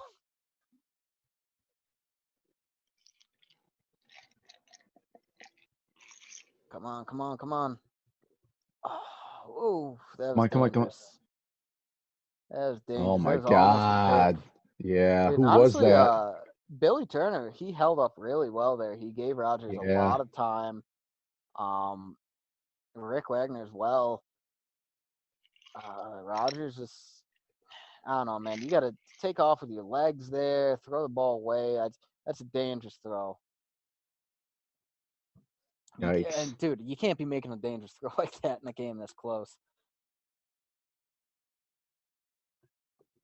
Well, whatever. They had a dropped pick. We had a dropped pick. We'll call it even. Rams just went up on the Cardinals just now, if you saw that in your ticker. Come on, Rodgers, pick this up. Fuck, man. That was a good play by was that Floyd there? Or who's 55? Man, what do you do? Hey, what do you do here? You punt, right? You punt? Wait, this is fourth down? I thought that was no, it was third. That was 3rd and 1. What you just saw. Now it's now 4th and 1. Yeah, dude, you got to punt on your own side of the field. You have to punt. You have to. Yeah. Dude, I don't like that, man. That was 3rd and 1, and they I would have ran it, man. Yeah, like for someone who wants to be a running football team and like fancies themselves like committed to the run, Dude, I would have put Dylan in the game, and I would have said, "All right, young man, you fucking hammer through that line for a yard." All right, man. I don't understand. The guy breaks out with 130 yards and 2 touchdowns last week, and we haven't given him a carry. Come on. Yeah, I think Jamal Williams is like 1 carry too. Like we're kind of leaning on Aaron Jones in this one. Dude, and like Jones, he is the best of the bunch. I'm not gonna deny that. But they bring different traits. Like I repeatedly said this during that Titans game, that the ability of Dylan to carry defenders on his back, that's something Jones just does not have. By the way, I just want to throw this out here. Take a look at that goddamn beer. This is by Prison City Brewing. Not a sponsor. Yeah. They could be. Yeah. Yeah. If you're watching, you guys, hey, if you're watching, we hate the Bears too. We hate the Bears too. Oh, bro. Damn, that is I'm good. watching this Papa John's commercial right now. Oh, you got the same commercials I got. I'm getting watching this mighty Papa hungry. John's commercial too. I could go for some stuffed crust.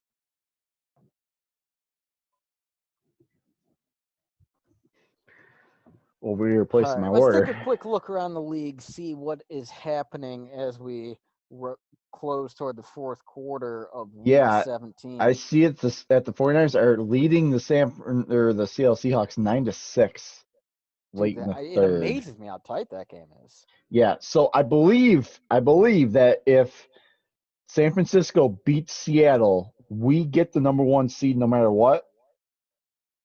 Is that true? I think so too. It gets a little complicated. So I'd like to say let's just win this game, and then I know we got it. Yeah, I mean, we're up. I feel confident we're going to win this.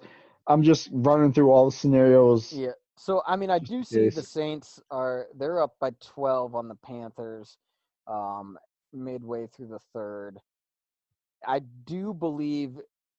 I think for us to be in danger of losing the first seed, it has to be a 3-way tie between us, the Saints, and the Seahawks. So if we lost and both of them win, yeah, that's where it's dangerous. I think if we lost and both of them win, I think Seattle gets the number 1 seed.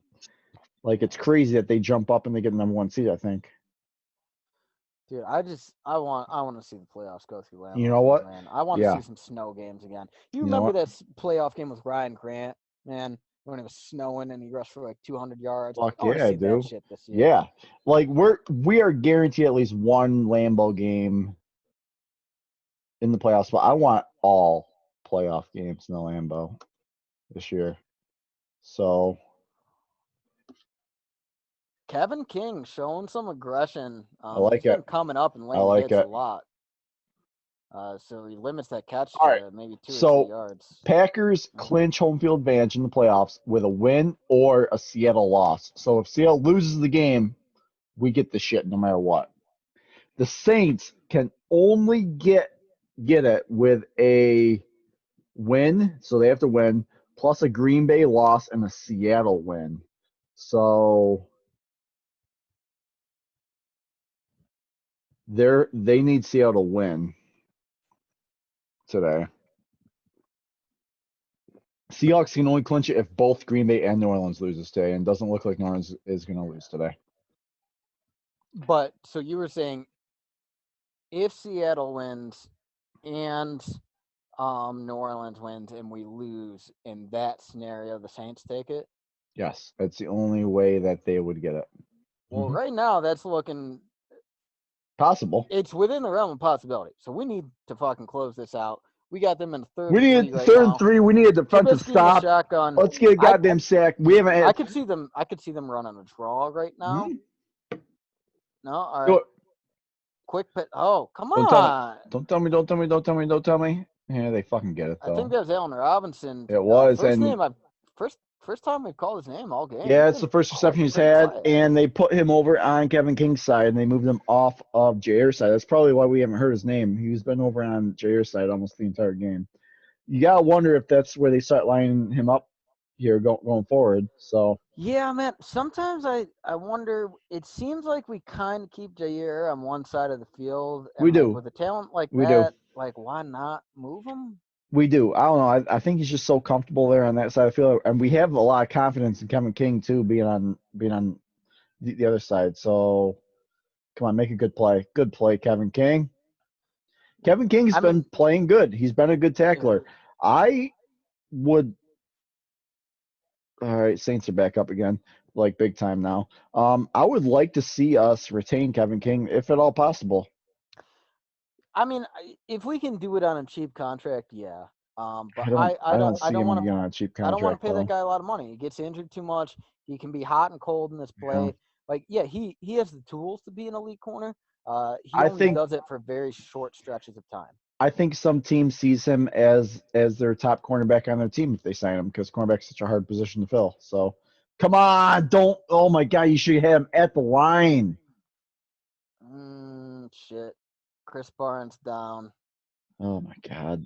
Hey, That would be a blow, man. He has really come on for our defense. I don't know if you can feel it like the way I'm feeling, but we're just slowly losing the momentum in this game. Bears are controlling the clock right now. They're keeping Rodgers off the field. Dude, that fucking the MBS drop. Killed That us, was a momentum shifter right there. man. If that ends Yeah, up what did I tell you, being, man? I predicted this is going to come down to the last possession. hey, it's Packers Bears, man. It's usually what happens, right? It's Packers Bears, dude. They always play us tough, even when they have bad This teams, is even this when is our why teams haven't been great. Like, this is why I don't want them to make the playoffs, dude. Like we're talking about all these scary teams that we don't want to play in the playoffs. I don't want to play the Bears in the playoffs. I just don't want to play fucking Chicago in the playoffs. Not just that, not because they got the best, most talented team out there. There's lots of other talented teams out there. They just play us twice every year, and they have done so for the last 100+ years. I don't want to play a team like that for 3 straight times, especially if we beat them twice. yeah, I mean that's the thing. Like, Bears are probably, assuming they make the playoffs, they're one of the weaker teams. But that said, it is so difficult to beat the same team 3 times in a Yeah, season. it's really Like, hard. I would rather avoid them. I don't want to But dude, play any honestly, dude, divisional looking at the teams. NFC, like, there are a lot of very good teams. Like, the records aren't as good as the AFC, but I think AFC records are inflated because you got teams like Hmm. Jacksonville and the Jets in there. Hmm. Like, the NFC is very tough this year. Yeah, it is. I don't. I'll be honest with you, dude. I don't want to play any fucking team in the playoffs. So I just want to go straight to the Super Bowl. I don't want to play any fucking team.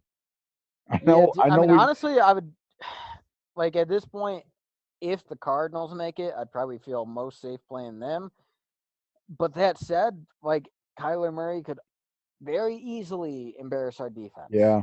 Like, If I. they've been playing bad ball recently, and I don't really know why. Because he was early in the season, he was at an MVP level. Mhm. I don't want. Uh, you know, I would probably agree with you if I like. I was going to ask you, what team would you want to play in the first round of the playoffs? Holy shit! Snacks is in there. Snacks is in. Well, it's a 3rd and 1, end of the third. Are they going to test him? Come They on, are. Snacks. Oh, Come we on, stop him! Snacks. We stop him! Snacks, get that push, Snacks. That's a Yeah. savage shot in there behind the line of scrimmage. I'm pretty sure we stop him short here. It's going to be close. Snacks got a little bitch ass push actually on that, but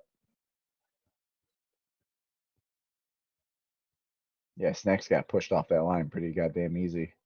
You got to man up. You got to hit that weight room, dude. Oh, guy hasn't really played much. He's gotta get some time to get acclimated. His pad level is bad. That's where he got pushed. So they're going for it. 4th and 1. Come on. Oh, Snacks is back. Snacks is still in there. that was a good little play Uh, action, safe pass. They make it to Mooney. Mooney's this, been making plays for them. yeah, Mooney's going to be a player for them. This is probably going to take us to the end of the third quarter. Yeah, I like that play design. They put him in motion so that we have to shift the coverage as he's moving, and he's always got to pick up as a yard. It was an easy completion. Um, dude, Trubisky's 24 of 27 right now. Like, are you kidding me? Or 25 of 28, rather. They're playing to his strengths, dude. They're running the ball and they're not throwing it deep. Besides the one play, they're not throwing it deep. They are playing it safe with him. All right, PP, we've just entered the fourth, and I'm starting to get a little nervous. I'm going to go check the Seahawks score right now. Please, All come right, on. Niners are up 10 points on them. Nice. Score since Fourth the quarter.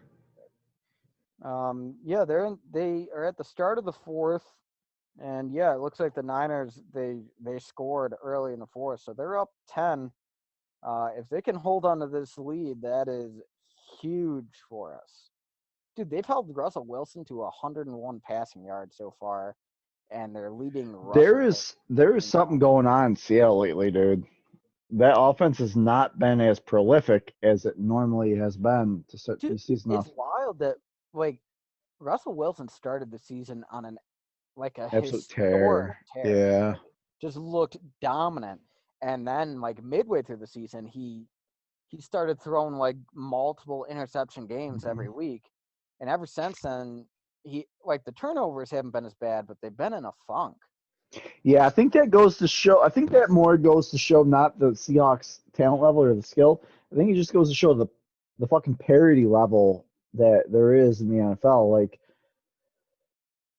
teams that go on runs for 6, 7, 8 games, that needs to be celebrated because on a week to week basis, it's so hard to just like no matter how good you are, it's so hard to like maintain that same level of just dominance week to week. It's so hard. I Well, mean, dude, he would. I mean, look at a team like the Chiefs, who they're resting their starters this week, so Yeah. they're probably going to finish the season 14-2. Um, but other than that, they won a lot of games in a row, but several of those games were like super close against bad teams. Mhm. Uh, it's it's just really difficult to win a bunch of games in a row. So much random stuff can happen in the game. You get a fumble here, interception there. Bad weather plays a role. You get a big special teams play. Like so many things can happen that it's really impressive to win multiple games in a row.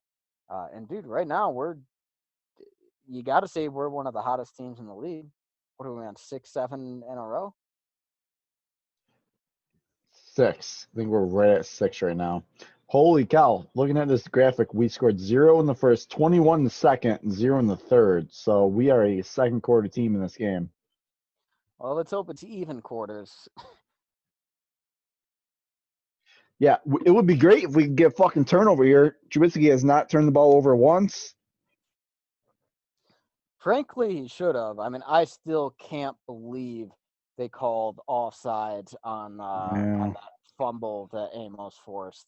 Um, and yeah, it just we've gotten some bad calls in this game. And we haven't been mentally sharp, man. There've been penalties, there've been dropped balls and dropped interceptions.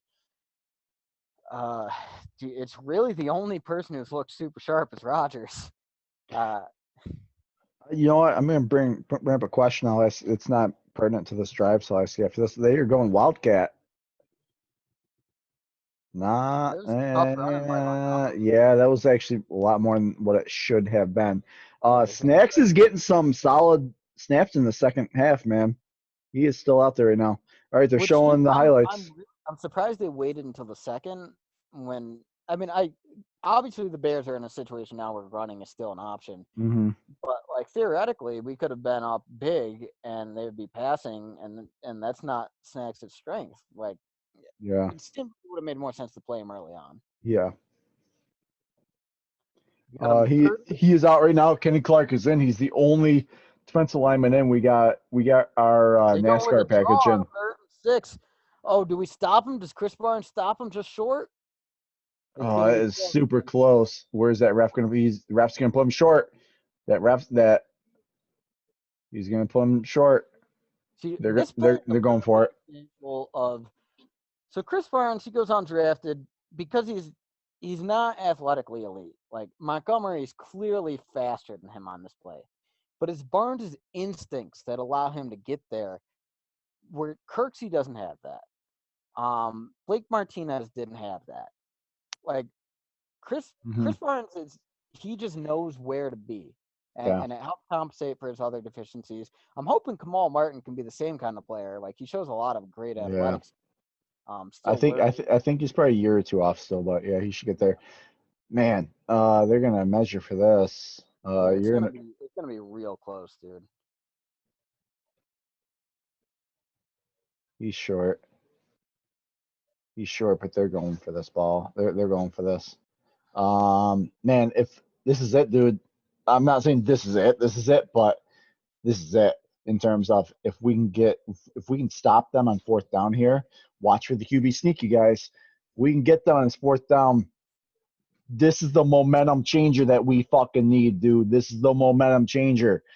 So let's get fucking hyped, boys. Let's go. Let's fucking go. Bring the noise.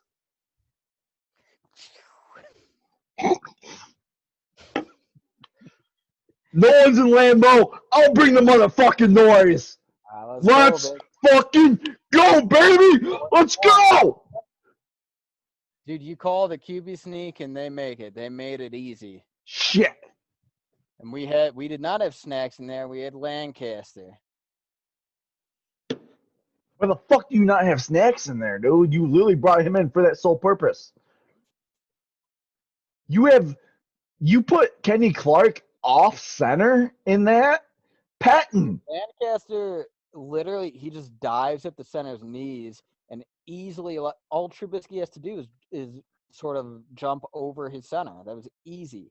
Man, you know what? And even as good as Snacks can be, Snacks isn't the big bodied motherfucker that we've had in Green Bay. Like he's not Howard Green big. He's not Gilbert Brown big. If you look at his career though, statistically, his stops behind the line of scrimmage, he's oh fuck, who's done? Is this Chris Barnes down again? Yep. Yep. We gotta win this game so we can get a little bit fucking healthier.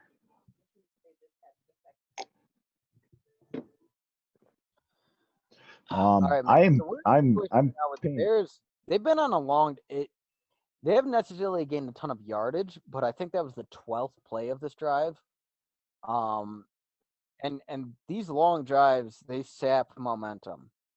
And when's the last time we saw the offense out there? I don't even remember what the hell they were Been a doing. long time. Not for nothing. Seattle is on the six. San Francisco 6. They're about to score a touchdown. So pretty quick. This is a nail biter of a season close here. And holy shit, dude! Not the position I really want to be in. I just want to be. I expected. My expectation was that by 7 o'clock tonight, I'd be sitting comfortably, ready to just kind of be having a celebratory drink at this moment, being like, "All right, man, #1 seed got locked up, dude. I'll see you in 2 weeks, dude. See you in 2 weeks." But it's not the case. Here we are. Packers are up, barely. Not Bears knocking on the door. So is fucking Seattle knocking on the door right now of San Well, Francisco. so let's. All right, I'm still confident that we win this game. I think it's going to be hell close, but I think we win it. But let's say we lose it. Let's say Seattle wins. And well, actually, no. Even Seattle needs the Saints to lose. Well, so Saints aren't losing though, so Saints will get the #1 but seed. if the Saints win and we lose, we have the same record, but we have the tiebreaker, so we're still the one, right? No, I think they go with division over the head-to-head record, which is why Seattle would get us, because we would lose twice. I think Saints would only lose once in their division. We lost to Minnesota and Chicago. Are you sure? Yeah, I'm pretty sure. Because the thing they said for the tiebreakers was Saints had to win and Green Bay had to lose, and that was the only thing that they needed to get the number one seed. Even though we got the fucking tiebreaker. All right, man. Well, so let's Look at it. So this is 4th and 1, and we only got a 3-man line down right now. We have 3 down linemen on a 4th and 1. Seriously, Mike Patton, 3 down linemen on a 4th and 1.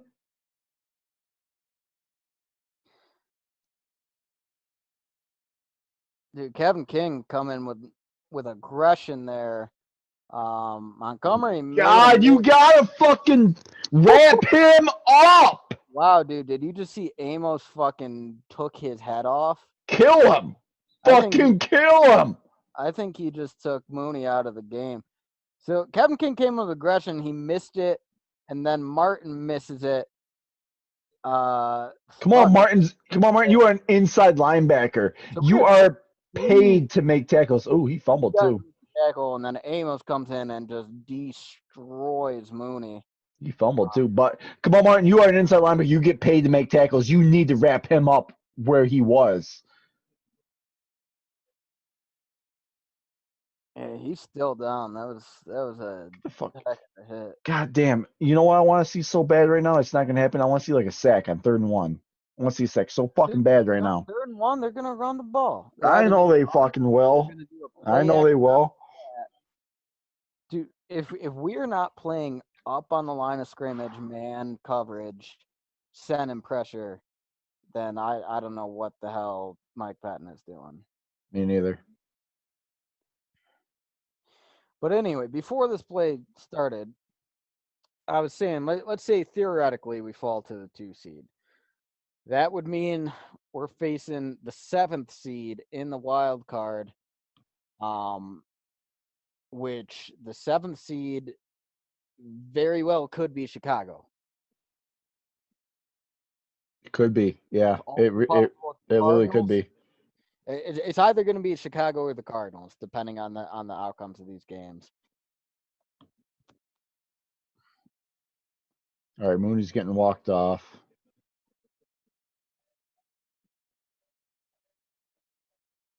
So they're showing the Seahawks here get a touchdown against the Niners to close the gap. Russell Wilson with some just magician-like pocket presence there. That's all right. I don't really want to face in the playoffs, man. Yeah, I don't want to play. You know what? I'm hoping we don't play Seahawks at all. I don't want to be anywhere near Seattle.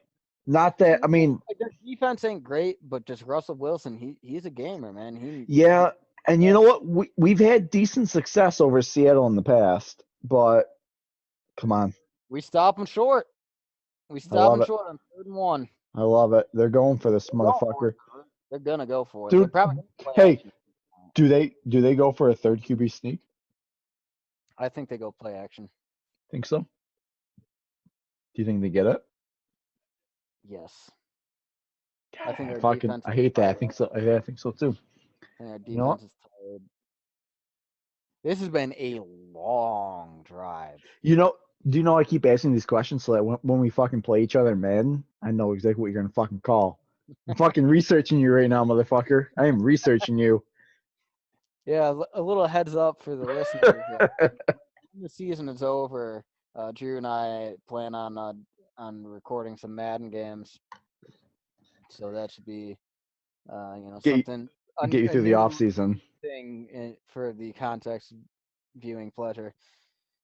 Yep. Context is finally getting back to actually video gaming stuff, which is what we were originally designed to be doing from the beginning, but it's been purely fucking Green Bay Packer football because Green Bay Packer football is the best. Seasonal priorities, right? Yeah, we're just taking priorities right now. Off season, we're all about gaming. During the season, we're all about Packer football, baby. It's my company. I'll do what I want. Oh, speaking of quick tangent. Speaking of gaming, I don't know if you've been playing anything recently. I actually picked up the original Dead Space, which I never played, and I busted out my old 360 for it. I'm really enjoying that. I will answer you that question in a second. Come on. They do go play action. What happened? What happened? What happened? I didn't get there. Yeah! Yeah! I mean, Yeah! so any other play, I would be pissed that wasn't a pick six because it should have been. But thankfully, with it being fourth down, Sullivan's fucking botched interception here is going to result in a turnover on downs anyway. But that is two easy interceptions we've dropped today. Fuck yeah. Fuck yeah. To answer your question, Cody, to get back to the gaming thing, I have unfortunately have never actually played Dead Space, but I have a buddy of mine who is absolutely obsessed with it and says it's one of the best game franchises he has ever played. And it's been on my bucket list for a long time. And I just really haven't had the time to like dedicate and sit down because I want to do it like proper justice and like sit down and dedicate like a shit ton of time to it and play it like almost like binge play it. No, I have not been. The only game I've been playing lately is I just got myself a new racing cockpit and racing wheel and stuff, so I've been doing a lot of racing. Pardon the mess when I turn this camera around on me, but this is what I've been rocking lately. So What game have you been racing with? so oh, where is it? This camera's dog shit right now. Yeah, it's just very dark. It's hard to see. Yeah, so I actually, if you can kind of see, I have a racing cockpit going on right there. Yeah. The wheel and the seat, and I got the VR headset going on right there. And I don't need the TV with the VR headset. I've been doing NASCAR Heat 5, the new NASCAR game that came out. However, I'm switching to probably the Gran Turismo VR soon, and then I'm just kind of waiting for the Gran Turismo 7 to come out. And I'll be probably rocking that once I get the PS5 and the new Gran Turismo when it comes out. So other than that, I literally just got that racing wheel and the cockpit set up probably about like 2 weeks ago. So I've been geeking on that, just playing all the racing games I can, mostly NASCAR. I did a little drive club.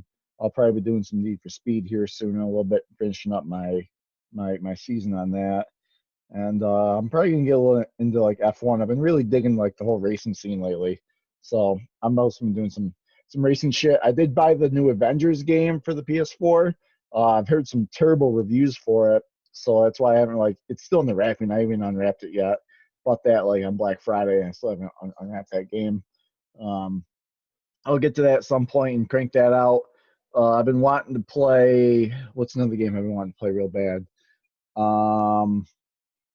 Cyberpunk, but I heard that even got pulled from the PlayStation Store Yeah, for being man. dog I shit. So buggy that unless you're yeah, playing on PC, even with PC, it's buggy. yeah, But yeah. regardless, we're back to the game. So we open empty backfield, Rogers in the shotgun. Come on, Devontae for about modest gain, 5 or 6. yeah. Oh, Devontae, you okay? I had that reaction at first as well, but he got up. He got up. It was just slow to get up. Rogers is only throwing 15 passes. Oh, dude, that was clear face mask, Bears defender on Lucas Patrick. They didn't call it though, but his hands were right. Dude, did you see Devontae's one-handed fucking grab? What a boss! What a boss! One more catch and he sets the franchise record for a season. He was close last year, but he missed didn't he miss like week 17 last year? I don't recall. Well, He he did. just breaks the record right there with a first down. Fuck yeah. Now, if only he can get a touchdown, set another record for the Packers. Because right now he's tied with Sterling Sharp at 17 touchdowns for a season. Any young Packer fan that ever watches this at any point in time, please do yourself a favor, pause this recording right now, go watch yourself some highlights of Sterling Sharp. By far, my personal favorite receiver of all time. Amazing. He would be a surefire Hall of Famer. He was the best at his position when he was in his prime. The best, and no one can tell me otherwise. Unfortunate injuries. I mean, Packers have dealt with bad injury luck throughout the years with career-ending injuries on potential Hall of Fame players. If watching Aaron Rodgers and Devontae Adams get you hard this year, like watching what they do this year, go back and watch Favre and Sharp in the early '90s. it would get you just as hard. Like Favre Sharp early 90s was just as good as Rodgers Adams in 2020. Just as good. Wow, man. So they just showed the stats on Adams this game. He's only got 4 catches for 31 yards. The Yeah. Bears really limited him. Yeah. And we had 21 points in the second quarter. We're 9 minutes left in the fourth, and we still got 21 points. We got to score a touchdown here. Got to score a touchdown, Rob. guys. Come on, baby. Fuck, man. That was a good play on the ball by the Yeah, at least defender. you can get fucking Breaks up that sacked. pass. So That was one of those like Rodgers buying time where if he Mhm. makes the completion, it could be a big play. And the Bears defender just made an excellent play. I mean, at this point, I feel like we need to like do like a dual simulcast thing beyond my fucking beer burps here. But Seattle is driving the ball down the field right now with 7.5 minutes to go in the fourth quarter. They were almost to the 50, and they're only down by 4. So let's go fucking San Francisco. Rodgers in the shotgun. Come on, baby. Who do you think you went to? Adams. I like to ask when you're 5 seconds behind. Yeah. Adams picks up the first. That's the best time to ask me because like I have no time to think. I have to throw out like my most pure response. It was my most pure Adams. Just go fucking Adams. So I do see. However, he in on protection there. He does like to go to like MVS and EQ sometimes on third down slow. So you know, I just noticed for the first time, Rodgers shaved his beard for this game. Yeah, He's he been did all year. What do you call? I'm going run. I'm going run right here. Yeah, I can see that. I like that formation. Call run. Yeah. There's so they faked the run to Williams and they had Jones in motion, hit him on a little dump off, and I think I see that they had AJ Dillon on that too. Oh, there was Dillon in there? Yeah, it was Dillon. It wasn't Jamal Williams. 28. Oh, most receptions from Aaron Rodgers. Dude, Adams overtakes Jordy. Yeah. No, dude, I love Jordy Nelson so much, and at the beginning of this year, I tried to argue with you that I thought Jordy was better than Devontae. At the end of the season now, I don't think I can make that I'm point. glad you finally came around. Like don't get me wrong, Jordy Nelson will always be one of my favorite Packers. He has a soft spot in fucking every Packers' hearts, but I mean, Jordy Nelson, as good as he was, is not as complete as a receiver as Devontae Adams is. I think Devontae Adams is a more complete receiver than Jordy Nelson was. I wouldn't even say that, man. I think they were both pretty complete. Like both of them lack some aspect of their game, but for the most part, very well-rounded receivers. I think what sets Devontae apart is like special is a word that gets thrown around too much, but his footwork is like it is really special. Not a single player in the league has footwork like Devontae Adams. Oh, go baby! Oh shit! All right, Aaron Jones was on the verge of breaking one there. Yeah, I saw that. So, dude, this is the fourth quarter is where it happens. Defenses get tired. You've been wearing them down all game. I would love to see AJ Dillon in here wear him down a little more. I think if it like this game plan and this drive is perfect. If we can continue to fucking drive, like eat up this clock, it's imperative, fucking imperative we come away with a touchdown on this drive and make a 2-score game. But if we can get this clock down to around like 3 minutes and we score a touchdown, I'm gonna feel pretty goddamn good. Pretty goddamn good about our chances. Dude, we've been going to a lot of Jones in the passing game on this drive. I've been saying we should go to Jones in the passing game all season long. He should have been our number 2 most like he should be our number 2 in fucking pass catches all season. I said this from week 1. I almost wonder if we've been saving this for the playoff run, and this is the trial run here. I think it's dumb if you fucking save it for the playoff run, but all right. I don't know, man, but I'll tell you, we've been going to them a lot. Like we've been putting them in motion. Yeah. Faking the handoff to a different. Run the fucking ball. Run it. Jones. Run it. Jamal Williams is in. late hit by the Bears. We got a They little flag it. scuffle. They flag him. No. Come on. Keeping tags on this game. Shit. Seattle 1st and 10. San Francisco 36. Still 12-6. A little under 5 minutes to play in the game. So Realistically, Seahawks are probably going to score here, and it'll give maybe. Niners enough time to have a shot. Maybe. I don't know, dude. It's gonna be close. They're in the same. Seattle is in the same position Green Bay is in right now, except they're just down right now.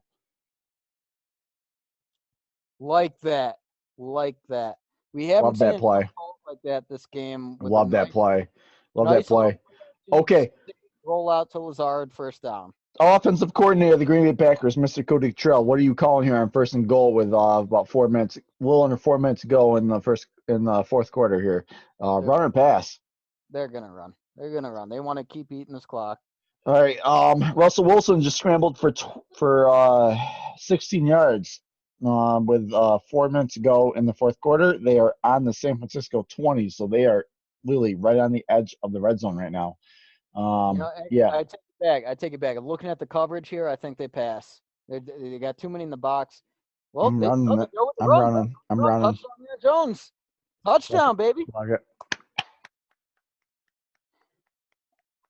They had the box stacked there. I'm surprised Rodgers didn't audible, but Hey. Jones snipes through. You know what we haven't talked about at all in the second half? The left tackle. We haven't talked about left tackle. My man. My fucking man. I knew I liked you for a reason. We have not talked about the left side at all. They've held up pretty goddamn well in the second half. I'll say this. I think they must have made some halftime adjustments because even though he didn't necessarily let up a sack in the first half, he was letting up pretty consistent pressure. Second half, well, I guess it helps that our offense has barely been on the field. But for the most part, yeah, we haven't seen much action coming from the left side. Billy Turner doing an admirable job. Dude, and wow, man. So this is one of the things that I've been thinking about with Bakhtiari's injury because it's surely going to go through mid-season next year. Do you think this affects Gutekunst on whether or not he tries to re-sign Lindsley? Because I'm pretty sure he was ready to move on from Lindsley before. But does this change things? I said it from the beginning, and I don't want to be Gutekunst. This is not a good position to be in because you don't have a lot of cap space. And I really, really, really fucking want to re-sign both Kevin King and Corey Linsley. Like, I really want to re-sign both. And I don't think there's enough money to re-sign either of them. And Aaron Jones. Like, I don't think that we re-sign any of them. And Well, I'm fucking like, that's what I've started looking at is, everyone's talking about Aaron Jones, Corey Linsley, Kevin King. Well, we got Devontae Adams and Jair Alexander the next year, and then we got Elton Jenkins the year after that. Wouldn't surprise me if we don't re-sign any of our big three heading So into 2021. this is different than like 3 years ago when we let JC Treader go to Cleveland.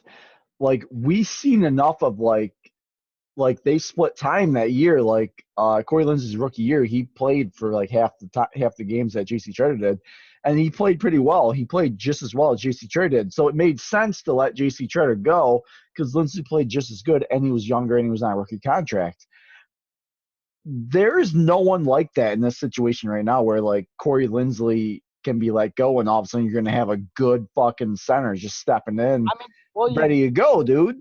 Say you slide Jenkins over. I don't want to slide Jenkins into the center though. I want Jenkins to stay right left guard, and I still want him to be an All-Pro Hall of Fame pathway left guard the rest of his career there. If you do slide him to center, then all of a sudden Bakhtiari is going to be out. So the whole left side of your line becomes a lot weaker if you slide Jenkins over. So if you don't slide Jenkins over, who do you put at center? Is it going to be one of the young guns that we drafted this year, like Oh Runyon or man. Henson or Stepaniak or The whatever. the only two offensive linemen I see making an impact are probably Stepaniak. I think Stepaniak can be a solid depth player, and Runyon. I think Runyon could probably be a starter for Runyon us. looks like a gamer to me. I think Runyon has a starting future on this team. I think he does too. At right guard. Yeah, I would like to see him at guard. I don't necessarily see him as a center. I even wouldn't mind seeing some action at tackle to see how he handles it, like right tackle. I But would like 2 years from now. 2 years from now, I would like to see our offensive line being from left to right. I would like to see it being Bach, Jenkins, Lindsley, Runyon, and then some rookie right tackle that we draft early. That's ideally who I would like to see.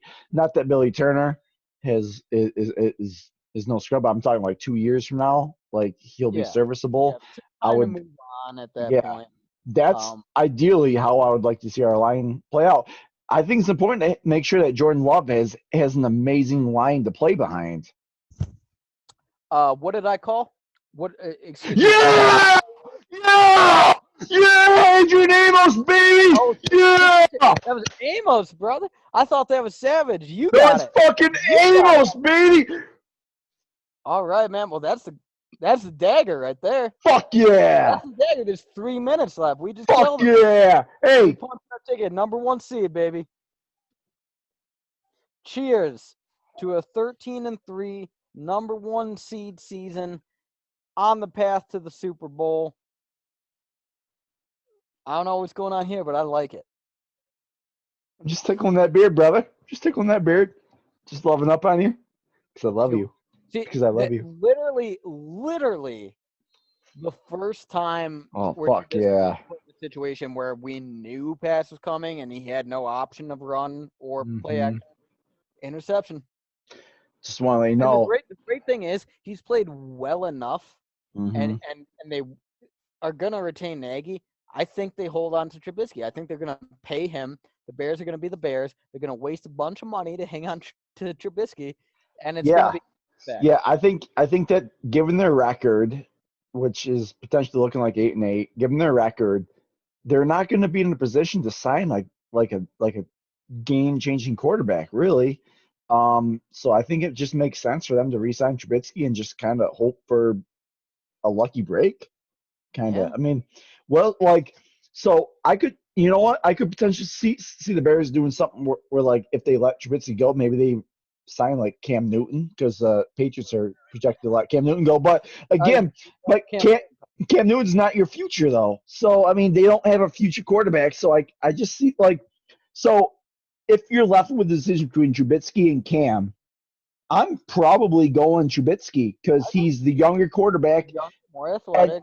yeah, and maybe something happens where he clicks and something happens and he gets better.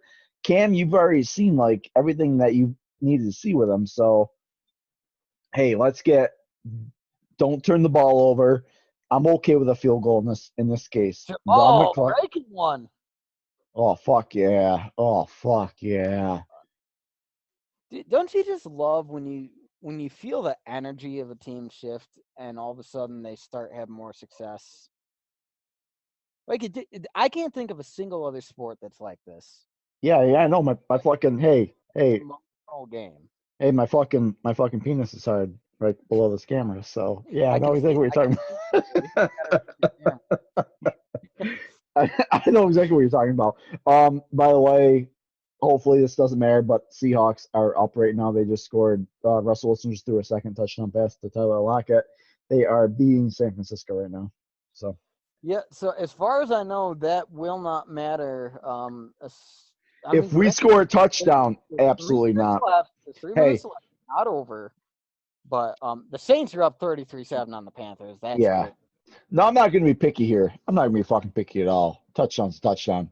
But, I mean, if I had to pick, it'd be really cool to see Aaron Rodgers go out with one more fucking touchdown pass to end the season. 4 touchdowns. To Devontae. Yeah, lock in your fucking thing.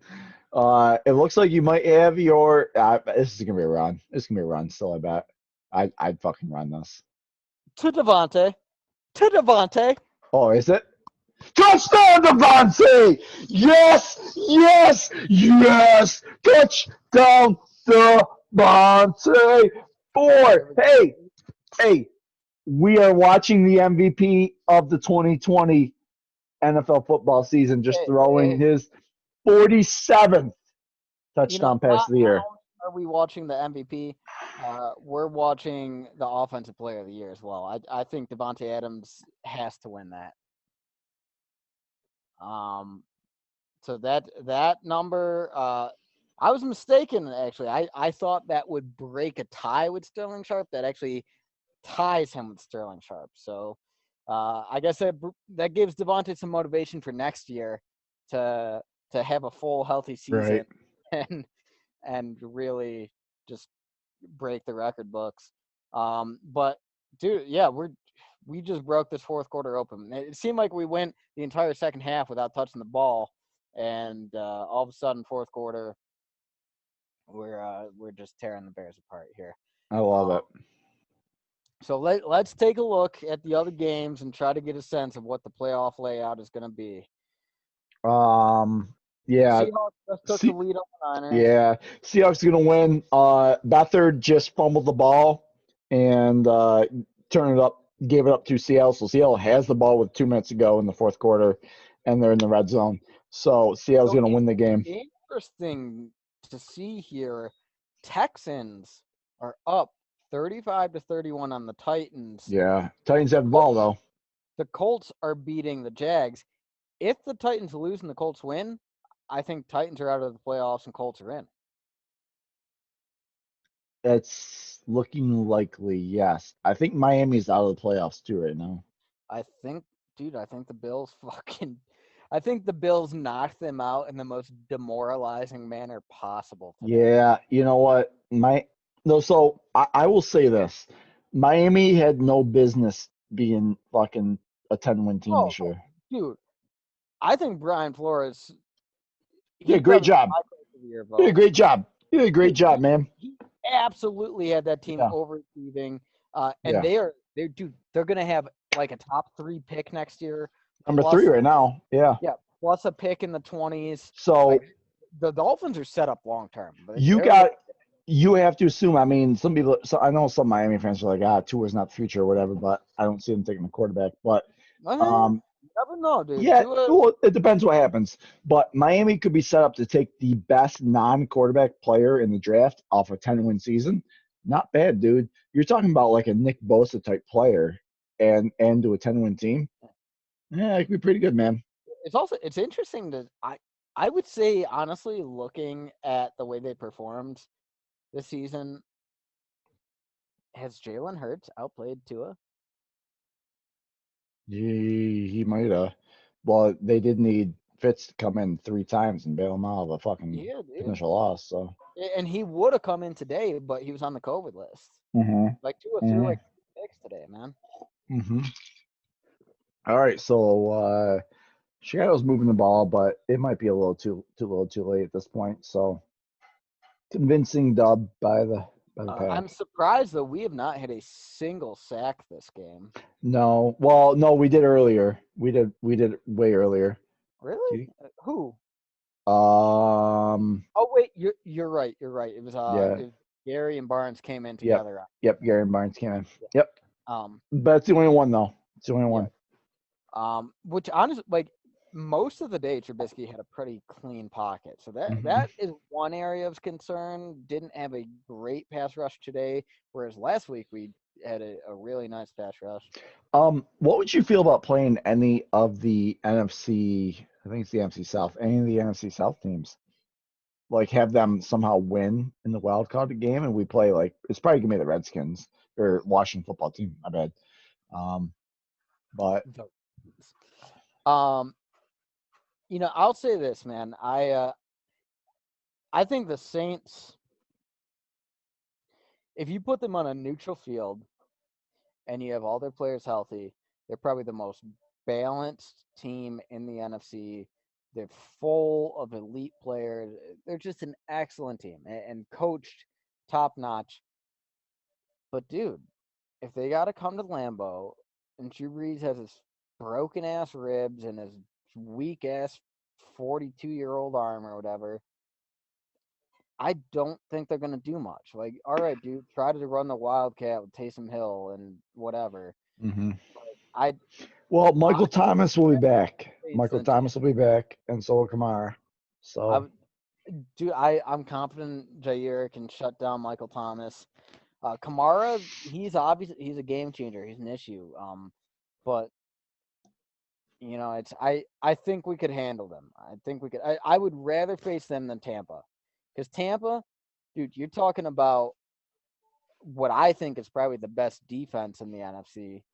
Um, and you're talking about a wide receiver core that even if you take Michael Evans out, you still got Chris Godwin and Antonio Brown. Antonio Brown, and Gronk maybe Hall of and Famer. OJ Howard. Gronk, definitely Hall of Famer. Chris Godwin, he was better than Mike Evans last season. He was just hurt this year.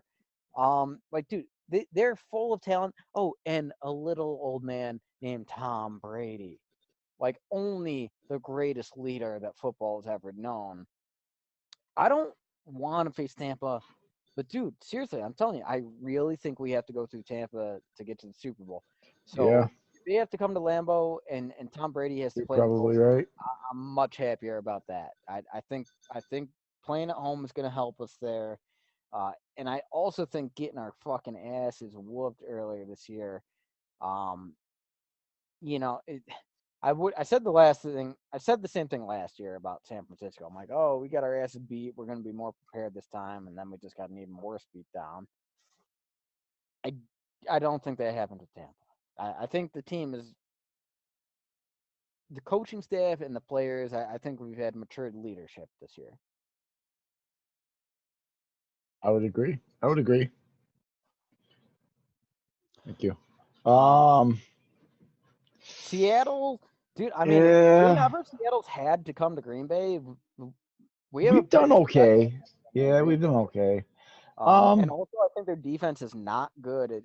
That entire team is Russell Wilson. So it's like, yes, Russ can make magic, but it's a lot of pressure to put on him to keep making magic game after game. Um, right now, it's looking like Cardinals are going to be out. Looks like it's going to be Rams and Bears. And like I said, man, I don't want to. It's hard to beat the same team 3 times in the season. I don't necessarily want to face the Bears again. I don't If know. we have, if we Do have they to, do they still have a shot at making playoffs at 8-8? no, dude. I'm pretty sure if Arizona loses, they're in. Let me go back and look at those playoff scenarios. I'm almost positive. It gets complicated, man. Yeah, This has been one of the more interesting week 17s I've come across in recent years. Um, but I'm pretty sure Chicago's in, even with the loss, since the Rams are up 18-7 with 13 seconds to go on the Cardinals. I'm looking this up right now. All right, let's see here. How the Bears get in? There are two scenarios in which the Bears can get. If the Bears beat the Packers, not going to happen, or if the Rams beat the Cardinals, which is Yep. looking likely. So that is going to make the Bears the 7th seed, if I'm correct. Which means that if they somehow win their wild card matchup, they play us. So their wild card matchup will be against the Saints in New Orleans. I do not think the Bears can win that game. Well, the Saints will have Kamara back. They'll also have Thomas back. So, Yeah. So, however, with that being said, I also don't like. I'm going to be all right, rooting for. Amos is he's He's bringing it. playing great. I will say this: I'm going to be rooting for the Saints, even though they're number fucking 2 seed, because I don't want to play the Bears a third time. I Yeah. just don't want to play the Bears a Well, third time, dude. let's break down scenarios here. Let's say, all right, so that is the final. LA beats Arizona. Mm-hmm. Arizona eliminated from the playoffs. Really, dude, I gotta say, disappointing finish for them. They really looked like they were on the path to the playoffs. Kyler Murray looked like he was stepping up, and they kind of end up in the same place they were last year. Uh, But anyway, so we're gonna have Saints hosting the Bears. Stop them! Stop 'em. Come on, let's play for pride at this point. Come on, keep him out. Good job, JR. There Keeping we Jimmy go, Graham baby. out. We hold Fuck him yeah. out of the end zone at the goal line, just playing for some pride there. I like that. Hey, brother, man, can we cheers to the number one seed here? Shit. I got like just a little bit of beer left, but I'm absolutely. literally empty. This is just Yeah. purely ceremonial. Hey, 13-3, number one seed in the Number NFC. one seed, 35-16 final Hey, score. we get to breathe easy for 1 week, man. Yeah. Actually, listeners, obviously this has been very Packer centric all season long, but being the Western New York boys that we are, we were thinking about doing a We're gonna, special wild card episode for the Buffalo Bills next week. yeah, you know what? If you don't got nothing going on, I probably don't got nothing going on. Since I'm from West New York, I'm gonna be watching the Bills anyway. I'd be down for doing a fucking Bills podcast next week. Sure. Dude, honestly, the Sure. Bills are one of the most exciting teams to watch this year. Like it's always fun to watch football that you're not super invested in because you can just enjoy the game for what it is, just all the Yeah. athletic talent of the people, and it's like obviously I want the Bills to do well, but if they Yeah. lose, it's not gonna break me up like it would a Packers loss. Yeah. I mean, it is what it is. They just put the Seahawks 49ers game on. This game's about to be over with anyway. Um, I don't hate the Bills. You know what? They're probably my favorite AFC team if I had to pick an AFC team, but they're not the Packers. They're not my true love. Um, with that being said, I would, I'll watch them. I'll give a pretty unbiased opinion on my thoughts about the game, and I think it'll be fun to do. So I'd be down for it. Maybe see if we can get some other Bills fans Yeah, incorporated into this thing. Have a yeah, much bigger podcast than the two of us diehard yeah. Packer fans. So Yeah, I'd like to give them some shit yeah, while the stakes are high and the hearts are yeah. beating. For sure. It's also looking like Buffalo's going to be playing the Colts, I think, next week. So Is that what it's shaking out to it's be? close. It's going to be close. I think at the moment, the way it's trending, it's going to be the Colts, Well, no, which because I think I'm if the all Colts, for the Colts. I no, think no, I think I think I think dude, Buffalo versus Indians is going to be a great game. no, I don't think that's the game. I think if the Colts win and Tennessee loses, I think Tennessee's out of the playoffs. I think the Colts jump up to number 3 seed, number 4 seed. Oh shit, that's super high. Yeah, I think I think the Bills are going to be playing like the Browns or Man, I Ravens. don't. Either way, Hold dude, it's on, going to be hold a on 1 second, my man. game. Hold on 1 second.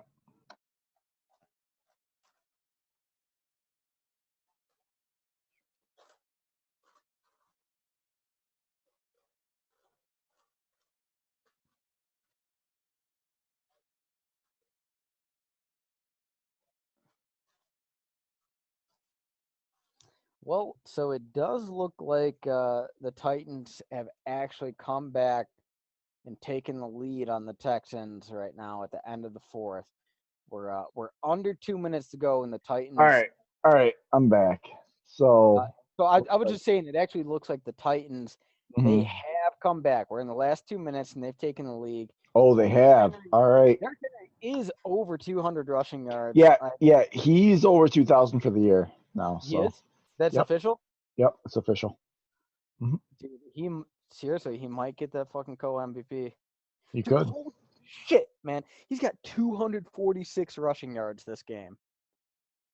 He's a beast, dude. He's a He goddamn is beast. a monster. Do you know the game? Do you know the game I want to see more than anything else? I want to see a Tennessee Buffalo wild card game, like fucking miracle say miracle back in the day. That's what I want to see. I want to see it so bad. I want to see Derrick Henry versus the Bills defense, and I want to see Josh Allen versus that Tennessee Mike Vrabel led defense.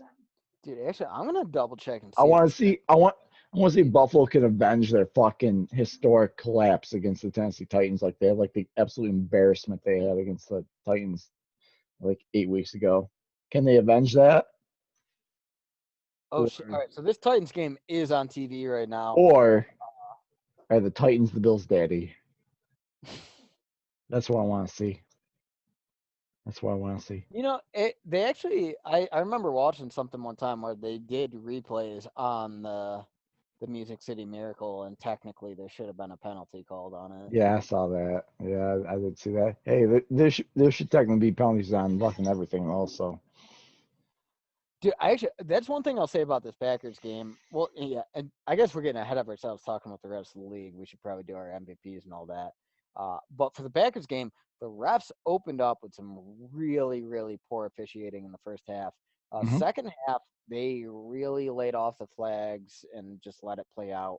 And lo and behold, the Packers end up blowing Hmm. it open. Um, man, I don't know about you. I don't think there's any doubt in my mind that Aaron Rodgers is the MVP of the season. Dude, honestly, if Derrick Henry breaking 2,000 yards, it would not surprise me if it's a co-MVP. Really would not surprise me.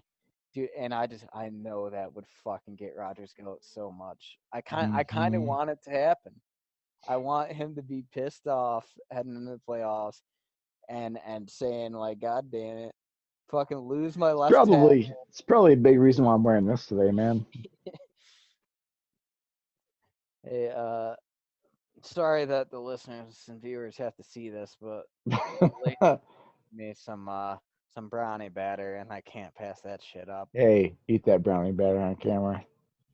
Fuck, fuck yeah.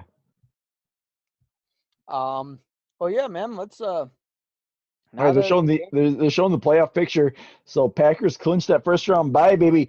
Fuck yeah. We ain't watching shit next week, bro. We ain't watching shit. We are sitting on our couches. We're watching everyone else fucking duke it out, get injured for another week, get battle tested. We got the number one seed for the first time since 11. 2011. Yeah, man. Rogers has played, if I'm correct, he's played 4 NFC championships in his career. Only one of them at home. Didn't Wait, win it though. actually,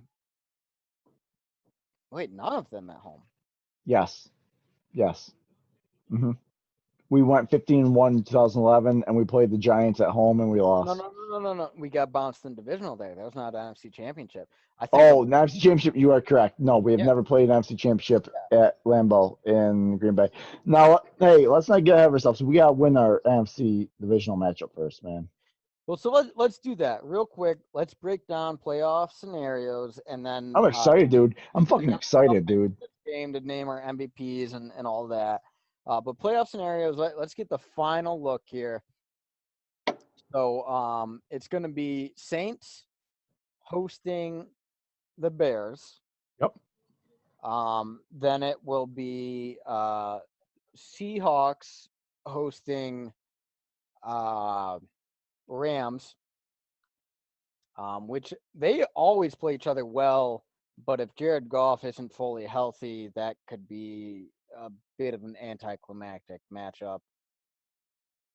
And then we have still up in the air, probably the Washington football team, but possibly the New York Giants, depending on the outcome of the Sunday night game tonight. Well, let's say the Washington football team hosting the Tampa Bay Buccaneers. So realistically, if we run through that, Saints are probably beating the Bears. Seahawks are probably beating the injured Rams. And Tampa's probably beating Washington. That means we face Washington, we face Tampa in the divisional round, and Saints host Seahawks. If we can pull through with that tough Tampa matchup, probably the toughest in the playoffs, in my opinion, then we probably host the Saints at home. You're on mute right now, PP. All right, I'm off. So a small part of me, there's a small part of me that wants to play the fucking Buccaneers. I want to play the Buccaneers. A small part of me, because I feel like if there was one or two plays that went the other way early in the game, it would have been a completely different game. Completely Yeah. different game. And I feel like we are more well equipped to handle Tampa Bay now in Lambeau. By the way, that was in Tampa. That was in Tampa when we played them. This will be in Lambeau in the cold. Now I know Tom Brady plays really fucking good in the cold too because he's Tom Brady. But He last year, man, he looked washed up last year in the cold. yeah. However, I would love to play a warm weather team like Tampa in the cold, especially a Tom Brady led team without I Mike will say Evans. that, like yes, I'd probably rather face other people just for practical purposes. But if we face Tampa, it'd be pretty sweet to have Aaron Rodgers get a playoff victory over Tom Brady. For sure. Absolutely. 100%, man. 100%. I think if we play Tampa in Green Bay in the playoffs in January, Green Bay is going to win that game. Yes, we got to play a fucking fundamentally sound football game, and our offense has played very, very good football. I think we can win. Play a football. If we beat Tampa, if we can beat Tampa in the divisional round of the playoffs, I feel like we can beat anyone, any fucking football team. Yeah, no, honestly, Including those goddamn dudes in fucking Western New York playing some pretty good football too. I feel like we can kick the shit out of those goddamn Buffalo Bills too in the Super Bowl if we gotta play them. dude, I think Tampa is playing as good as anyone right now, and if we can beat them, I'm confident we can beat the Saints, and then we get a Super Bowl against. Yeah, honestly, I don't know if it's going to be Kansas City, man. They've been playing bad lately. Almost lost to the Falcons. They did lose today, but they played with Chad Henne. What? They did lose today, but they played with Chad Henne as a quarterback. I was about to comment on that. So they rest Patrick Mahomes in Week 17, plus they have a bye. So Mm-hmm. you go 3 weeks before your QB sees any live action, and he didn't play good at all in the previous week. Like, Well, there's something to be hey, said for rhythm and hey, momentum. And if they run into a buzzsaw like the Bills or Baltimore, yeah, they could get knocked. that's what happened to Green Bay in 2011. Man, we went 15-1. We rest. Well, I think Rodgers did play the last game because we were trying to go like undefeated, but we lost our final game. We were 15-0. No, we 15 weren't. and No, we 0. weren't. No, we weren't. Where No, we we were? weren't. We Were were we 14-0? we'd won 13 in a row, then we lost to the Chiefs. Okay, that's right. We did lose the Chiefs. It was a bullshit game because we should have won that game too. But 15-1, pretty easy week 17. Had that week off. We came out so flat in that divisional game. It was pathetic, dude. We looked so terrible, out of sync, out of rhythm. Like basically like we've had like 3 weeks off without football from our starters. Yeah, there was no rhythm, no momentum. I am worried about that. There's always worry about coming out flat after having a week off, especially in the playoffs. I feel like LaFleur will do a good job of making sure that we're not flat coming out of that, though, unlike McCarthy. Dude, this fucking Tennessee game's going to overtime. It's going to be crazy, man. It's going to be Yeah, crazy. I will say that one of the things I was happy to see in this game, even though there were some mental errors, drops and penalties and such, um, I I don't think you could say we came out flat. I think the team knew No. what was on the line No. here. And so we're talking this week and last week, I would say we're playoff atmospheres and we came out to play. Mm-hmm. Um, I I think LaFleur is going to have us ready to play come divisional. Most likely it's going to be Tampa, but we'll see. We'll see. You never know. But yeah, man, we're the number one seed. We get a bye. We get to rest up. We get to give some extra coaching time to this reorganized offensive line. We get to put some extra wrinkles in. I really mark my words right now. We didn't see him this week. I think we're going to see a bigger AJ Dillon role come playoff time. I really do. But yeah, man, we're looking good. So let's Mm-hmm. call it. Let's call it before the Tennessee game heads to overtime because I kind of want to see that. For sure. What's who are your MVPs for this game against the Bears? Oh, boy. All right. On the defense, we can go with Adrian Amos. He was My playing, man. he was playing pretty good, wasn't he? He's playing pretty good. Special teams, no one. Fuck special teams. Fuck Dude, special honestly, teams. this game would have been a blowout much earlier if Yeah. we had the muffed punt Yeah. punt fumble by Tavon Austin. Offense cliches. It sounds. I'm going with Aaron Rodgers. I mean, if there was any game where Aaron Rodgers was just like the clear dominant factor, it was this game. Aaron. I'll go ahead and I'll give it to the offensive line. Hey, I was just gonna say Billy Turner didn't give up a sack, I man. I think they held up really well in a lot of dude, we didn't really change the game plan here. We still went a lot of five Good. wide. Yeah. Hmm. Um, and Rodgers did buy extra time. He had to be a little more mobile than he had in the past, but overall the line did very well against Khalil Mack, Akeem Hicks, Leonard Floyd, a really good front seven. Um, on Yeah, defense, Mack only had one sack in this game. yeah, on defense,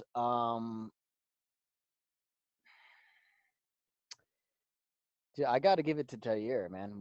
We called Allen Robinson's name like once all game, and Jair forced a fumble that it should have been called a fumble. They didn't give it, but dude, Jair Alexander just playing the lights out.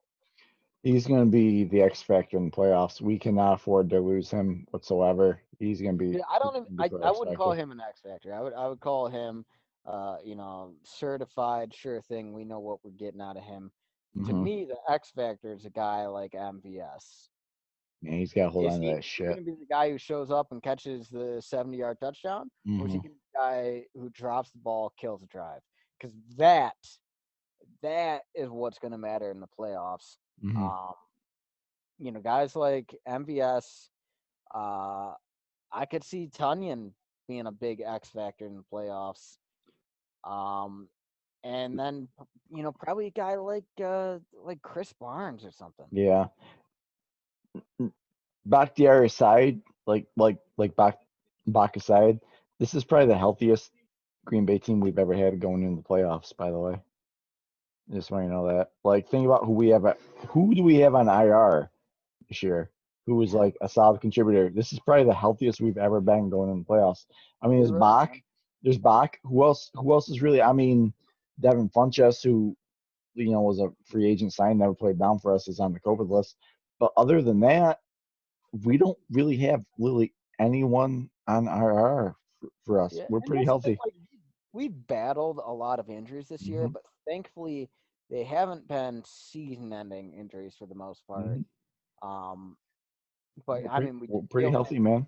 Kenny Clark, Hmm. Devontae Adams, Alan Lazard, David Bakhtiari multiple times, Corey Linsley, um, Aaron Jones, Kevin King.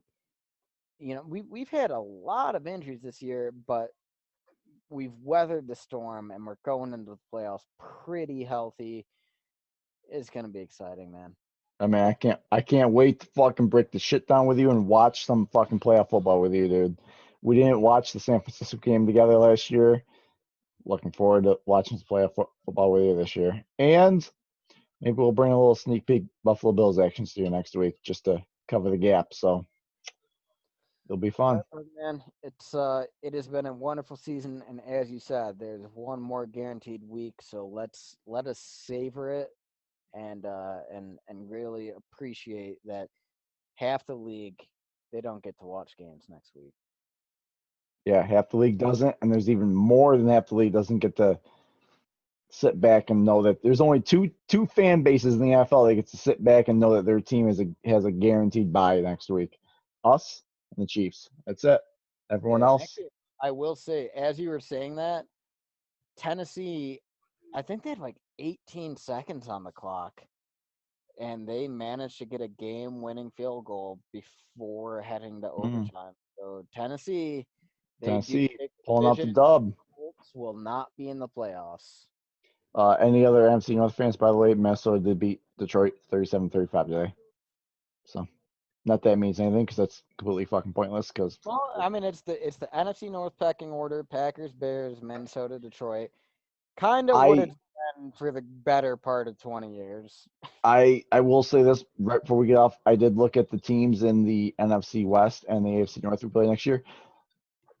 I think the NFC West is going to be the best division in football for years to come. Holy shit, are they stacked? Seahawks, 49ers, Rams, and Cardinals.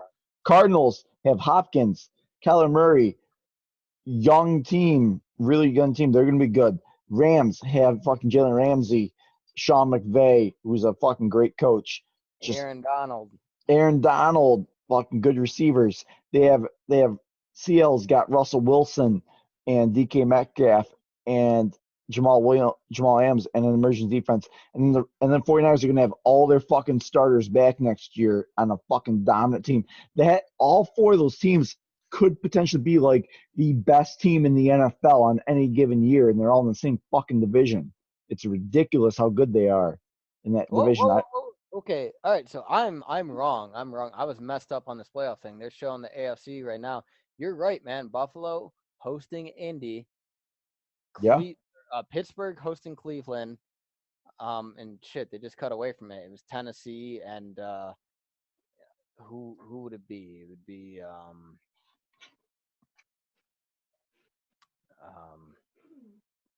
shit, not the South, not the East, not the West. Not, what? Here, I gotta look this up real quick.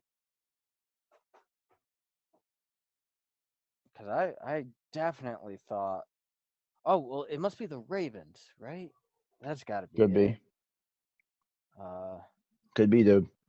Dude, I'm surprised. I thought the Colts, I guess maybe the Bills knocking the Dolphins out. Dolphins are out, I think, so they're gone. Yeah, I think that opened the spot for Indy. Yes, Indy should have slipped in after the Dolphins lost. Yeah, so let's get a look at this.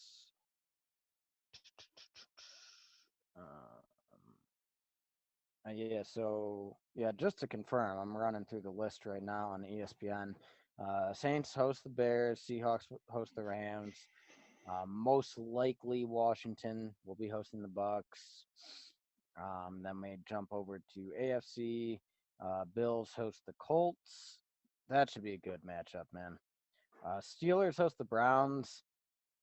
The way the Steelers have been playing lately, it would not surprise me if the Browns win. That said, the Steelers defense is truly phenomenal. And then Tennessee, yeah, I think it's going to be Tennessee and the Titans, which that'll be Well, Tennessee is the Titans. Last year, man. Tennessee is the Titans. Do you want to rephrase that? Or sorry, Tennessee and the Ravens. Okay. Yeah. So that'll be a great rematch from last year. Oh, for sure. And knocked out the number one seeded MVP led or Ravens. But yeah, we don't want to have this thing go on forever, so let's just say it's time for playoff football, baby. Time for playoff football, dude. Go Pack, go! Made that number one seed. We off next week, and we get to see who we play. So yeah, MVP voting that comes in right before the Super Bowl, right? Yeah, a week before, during that gap, like the Pro Bowl week or whatever, is when they announce it. Yep. Well, is there any doubt in your mind that Aaron Rodgers is the MVP of the season? Dude, I'm interested to see with Derrick Henry breaking 2,000 rushing yards. I could see it being co-MVP. I really could. I don't see Pat Mahomes being in there at this point. He shouldn't. He's had a lot of garbage games this year. Yeah. He's overrated, man. Yeah. Yeah. I don't see being Mahomes. I see Rodgers as a lock, and I see Rodgers as a potential co-MVP with Derrick Henry. And that's it, man. That's it. Anyone else who has a shot?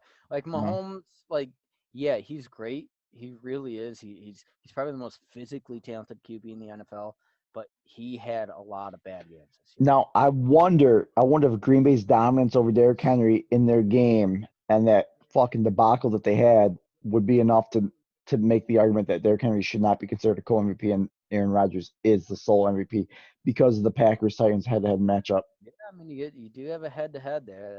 That's an interesting. Oh, we got an Aaron Rodgers press conference going on TV right now. Oh, I'm still on the Titans game here. Well, anyway, brother, we'll have to see when the Bills are playing because I do think that would be a fun Yeah, extracurricular game to do. yeah. I'll be more than interested doing just a throwback Bills game and podcast and just fuck around, see what happens in it. So, Man, all right, my maybe make a man. drink game out of it. Yeah, we should. We should. Now you're onto something. You're onto something. Hey, Aaron Rodgers, good fucking season, my man. I hope you get to join this man, one of my fucking fan favorites growing up. Hope you get to join this man being the only other three-time MVP. I think Peyton Manning might have done it too, by the way. But Hey, um, we're pretty spoiled, aren't we? yeah, we are pretty spoiled. We are pretty fucking spoiled, man. Hey, this ain't gonna last forever, but we can hope that Jordan loves something. Let's hope. If he is half of what Favre and Rodgers were, I'll be we'll be happy. I'll be happy. All all right, my right. man. All right, man. Hey, from all the Packer faithful out there, I appreciate you guys supporting us throughout the year. It's not over yet. The ride's still just beginning, but we got some playoff football ahead of you. Looking forward to covering some playoff football and also looking forward to covering some more video game podcast centric podcasts in the future in the off season, and then getting ready for Packer season 2021 here. So All right. Well, the second season begins next weekend. second season starts now, man. Hey, go Pack, go, baby. Go Pack, go.